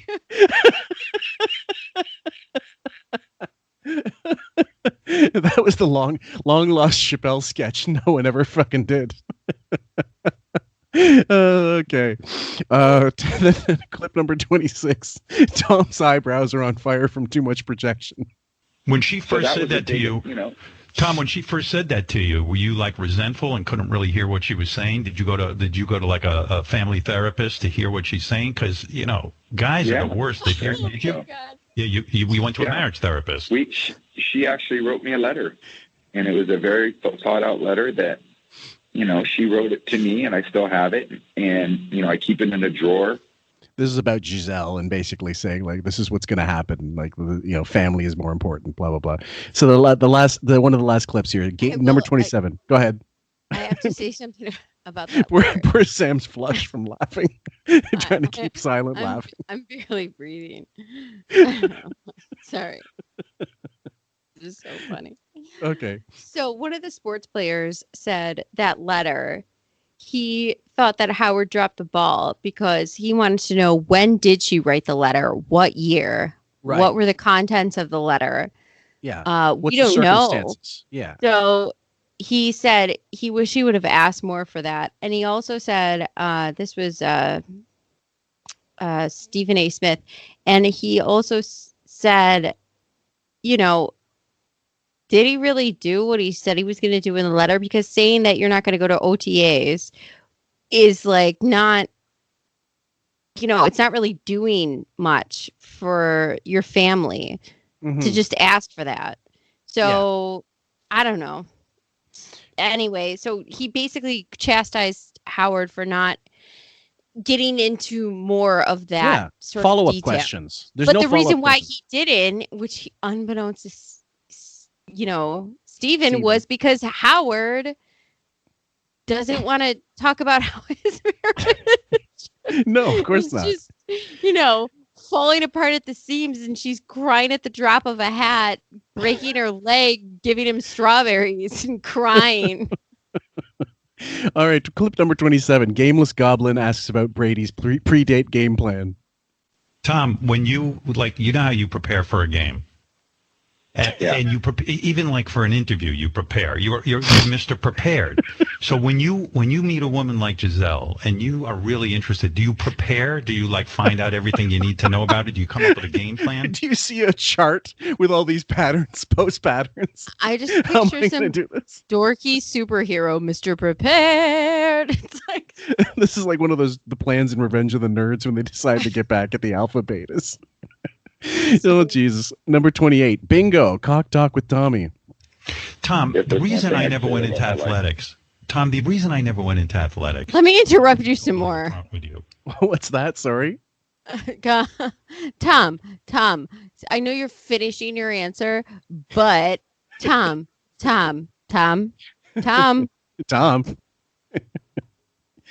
Oh, sorry. Hold on. Let me get back in that one. Tom, the reason I never went into athletics.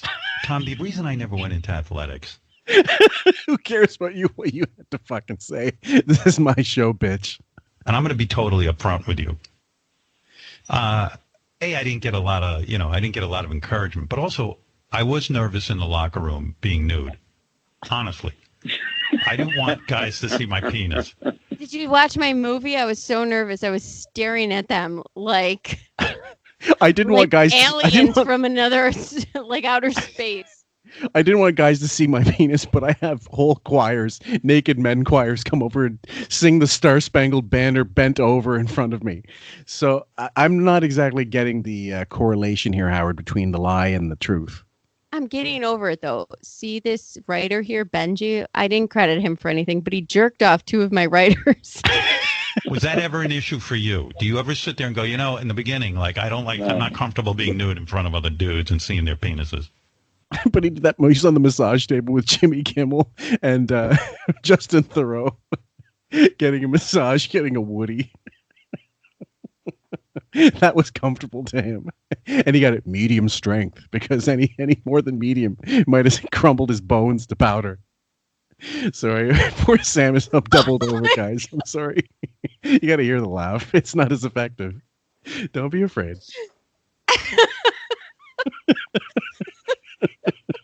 He starts talking about Gronkowski's dick. You know, you couldn't, if you put a gun to his head, say, do 2 hours with Tom Brady and don't talk about cock, he'd have to take the bullet. There's just no way. Seriously?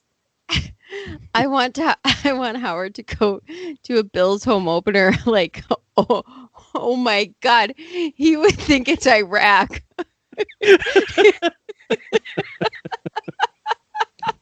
Oh, shit. No, you get used to it. I mean, when you figure it out, every guy's penis looks the exact same. So, I mean, you're telling me Gronk looks like man. But you're saying Gronk didn't have like the biggest schlong on the planet? I mean, guys, I'm sorry. We don't make it up. We play it for you so you can hear. 69. Gronk is, I mean, that guy's like a Greek god, his body, and that guy's just jacked up. So. Stop it, Tom. Stop it, Tom. You're going to have to cut short so Howard can go jerk off to Gronk. The next segment's going to be medicated Pete and the Gronk. He's got a great physique. So, but the other players don't. But Tom, the other players don't goof on a guy who has a small. Like I have a really small penis. You know that. You're a fan. Okay, so one of the last few clips. Go ahead. Yeah, I just don't. You're still doing this. I mean, if you're 90, I mean, he's almost 70. He's still talking about dicks. I'm worried about his penis size, right? So the next, this one was in order for the Tom's to get Tom's new contract. He said something like this. Hold on, something about they must have sucked your dick to get you to come over. One day you'll write a book about how they must have sucked your dick to get you to go to Tampa. So, everything's about his dick or dicks. Eventually, it always comes back to dick. Howard. You wish someone would suck your dick professionally to get you to go anywhere, like in literally and metaphorically. Yeah, well, he can't get his wife to do it. She's too busy picking up strawberries from the floor after a few tumbles she's taken. This last clip, guys, we're going to wrap it all up. It's called Zero Modulation. It's when Howard gets totally his thing setup gets so fucked, and Gary and Robin, they both cut the show short. For everybody else, him talking about his relationship with Giselle and that they had an issue and she wrote him a letter. That was pretty open. Yeah. Very big. Very informative. Right. Yeah. And it's never, there's never a problem and everything's great and this and that. And just like Rosie O'Donnell yesterday talking about mental illness in such an open way, when a Tom Brady talks about, hey, it looks great on paper and everything, but, my wife said to me, I'm not happy. You're not behaving well at home and you can't just be Mr. Football all the time. You got a family here. And he responded. Bye for now. He shared that with us. What? You're freezing a little bit. Yeah, you're in and out, Howard. I am? Yeah. You know what it is? I've talked so much, the microphone's like, I had enough of you. I'm here. Back up, Stern. Phone is rejecting you. I'm tired. Yeah, rejected, man. Okay, we were exhausted. I don't know. I guess I could end the show. Another devil dog. That's your weight, fat ass. So many people want to talk about Tom Brady. What's that? What was that? Were you doing, Artie? Tell him, hey, Eric, go fuck yourself. Yeah. So. Hi, Daddy. Are you doing what? We won't do whackbacks, but we said we never said we wouldn't imitate them. Are you proud of me? Oh dear. I froze up. Yeah. I'm freezing up. I was so frustrated at the. Am I back? I was so frustrated. It's still at the beginning happening when Tom. It is motherfucker. I'm okay now? You are gay and faggot. I don't know. I was so frustrated when we started the interview with Tom Brady and they kept crapping out. Much like you're doing now, shithead. $1 million guy. He's like, what's that dice line? He goes, oh, look, he's about muscle guys. He goes, oh, I heard about you. Muscles, big shoulders, big arms, big thighs, no dick. It's like 220 pounds of dynamite with a 1/4-inch fuse. Wiki with millions of dollars, and he still got a fucking setup cheaper than what we got. Oh my Lord. Anyway, this is, ladies and gentlemen, this was 4 hours we recorded for you, almost 4 hours. So we hope you do enjoy it. Any closing thoughts, Sam, before we turn in? This is so great. Yeah, we'll be doing great in the sense of I love just mocking this. It's so incredibly funny. I actually doing the Whackpacker, throwback lines when you do it and I do it. It does make me nostalgic for it. I miss that. Yeah, when they were actually funny. Yeah. But man, what are you going to do? So this one, everybody, is going to be a two-parter. We're going to split this up most likely. And coming up in the next week, we're going to record a special Psychology 101 show with Bob D, who's on our site and has expertise in psychology and has studied medicine as well, thank God. But he's not held up by the Goldwater rule, rather. So he can actually give an opinion. I can't wait for that. That's going to be good. We're also, I'm not sure when we're going to get this week's breakdown of this particular week done, but we're probably going to pilot this one and another one up. Paul. Am I missing this one? What am I? It's Paul McCartney. He was just. Oh yeah, Jesus! I still, like I said, I still have to hear it. I got to listen to it with fresh ears. I was in the mockery thread, but I wasn't listening. Poor. They don't have to be fresh. They can be old, decrepit ears. You want me to play the one from 2014, and where he was bitching about not being able to get the autograph for his daughter? Paul blew him right off. Anyway, so from us to you guys, keep safe. We know the numbers are not encouraging, but keep doing what keep doing what experts say, people in the medical field, and wash your hands and wear your masks and keep the social distancing up, and just be antisocial. It'll help.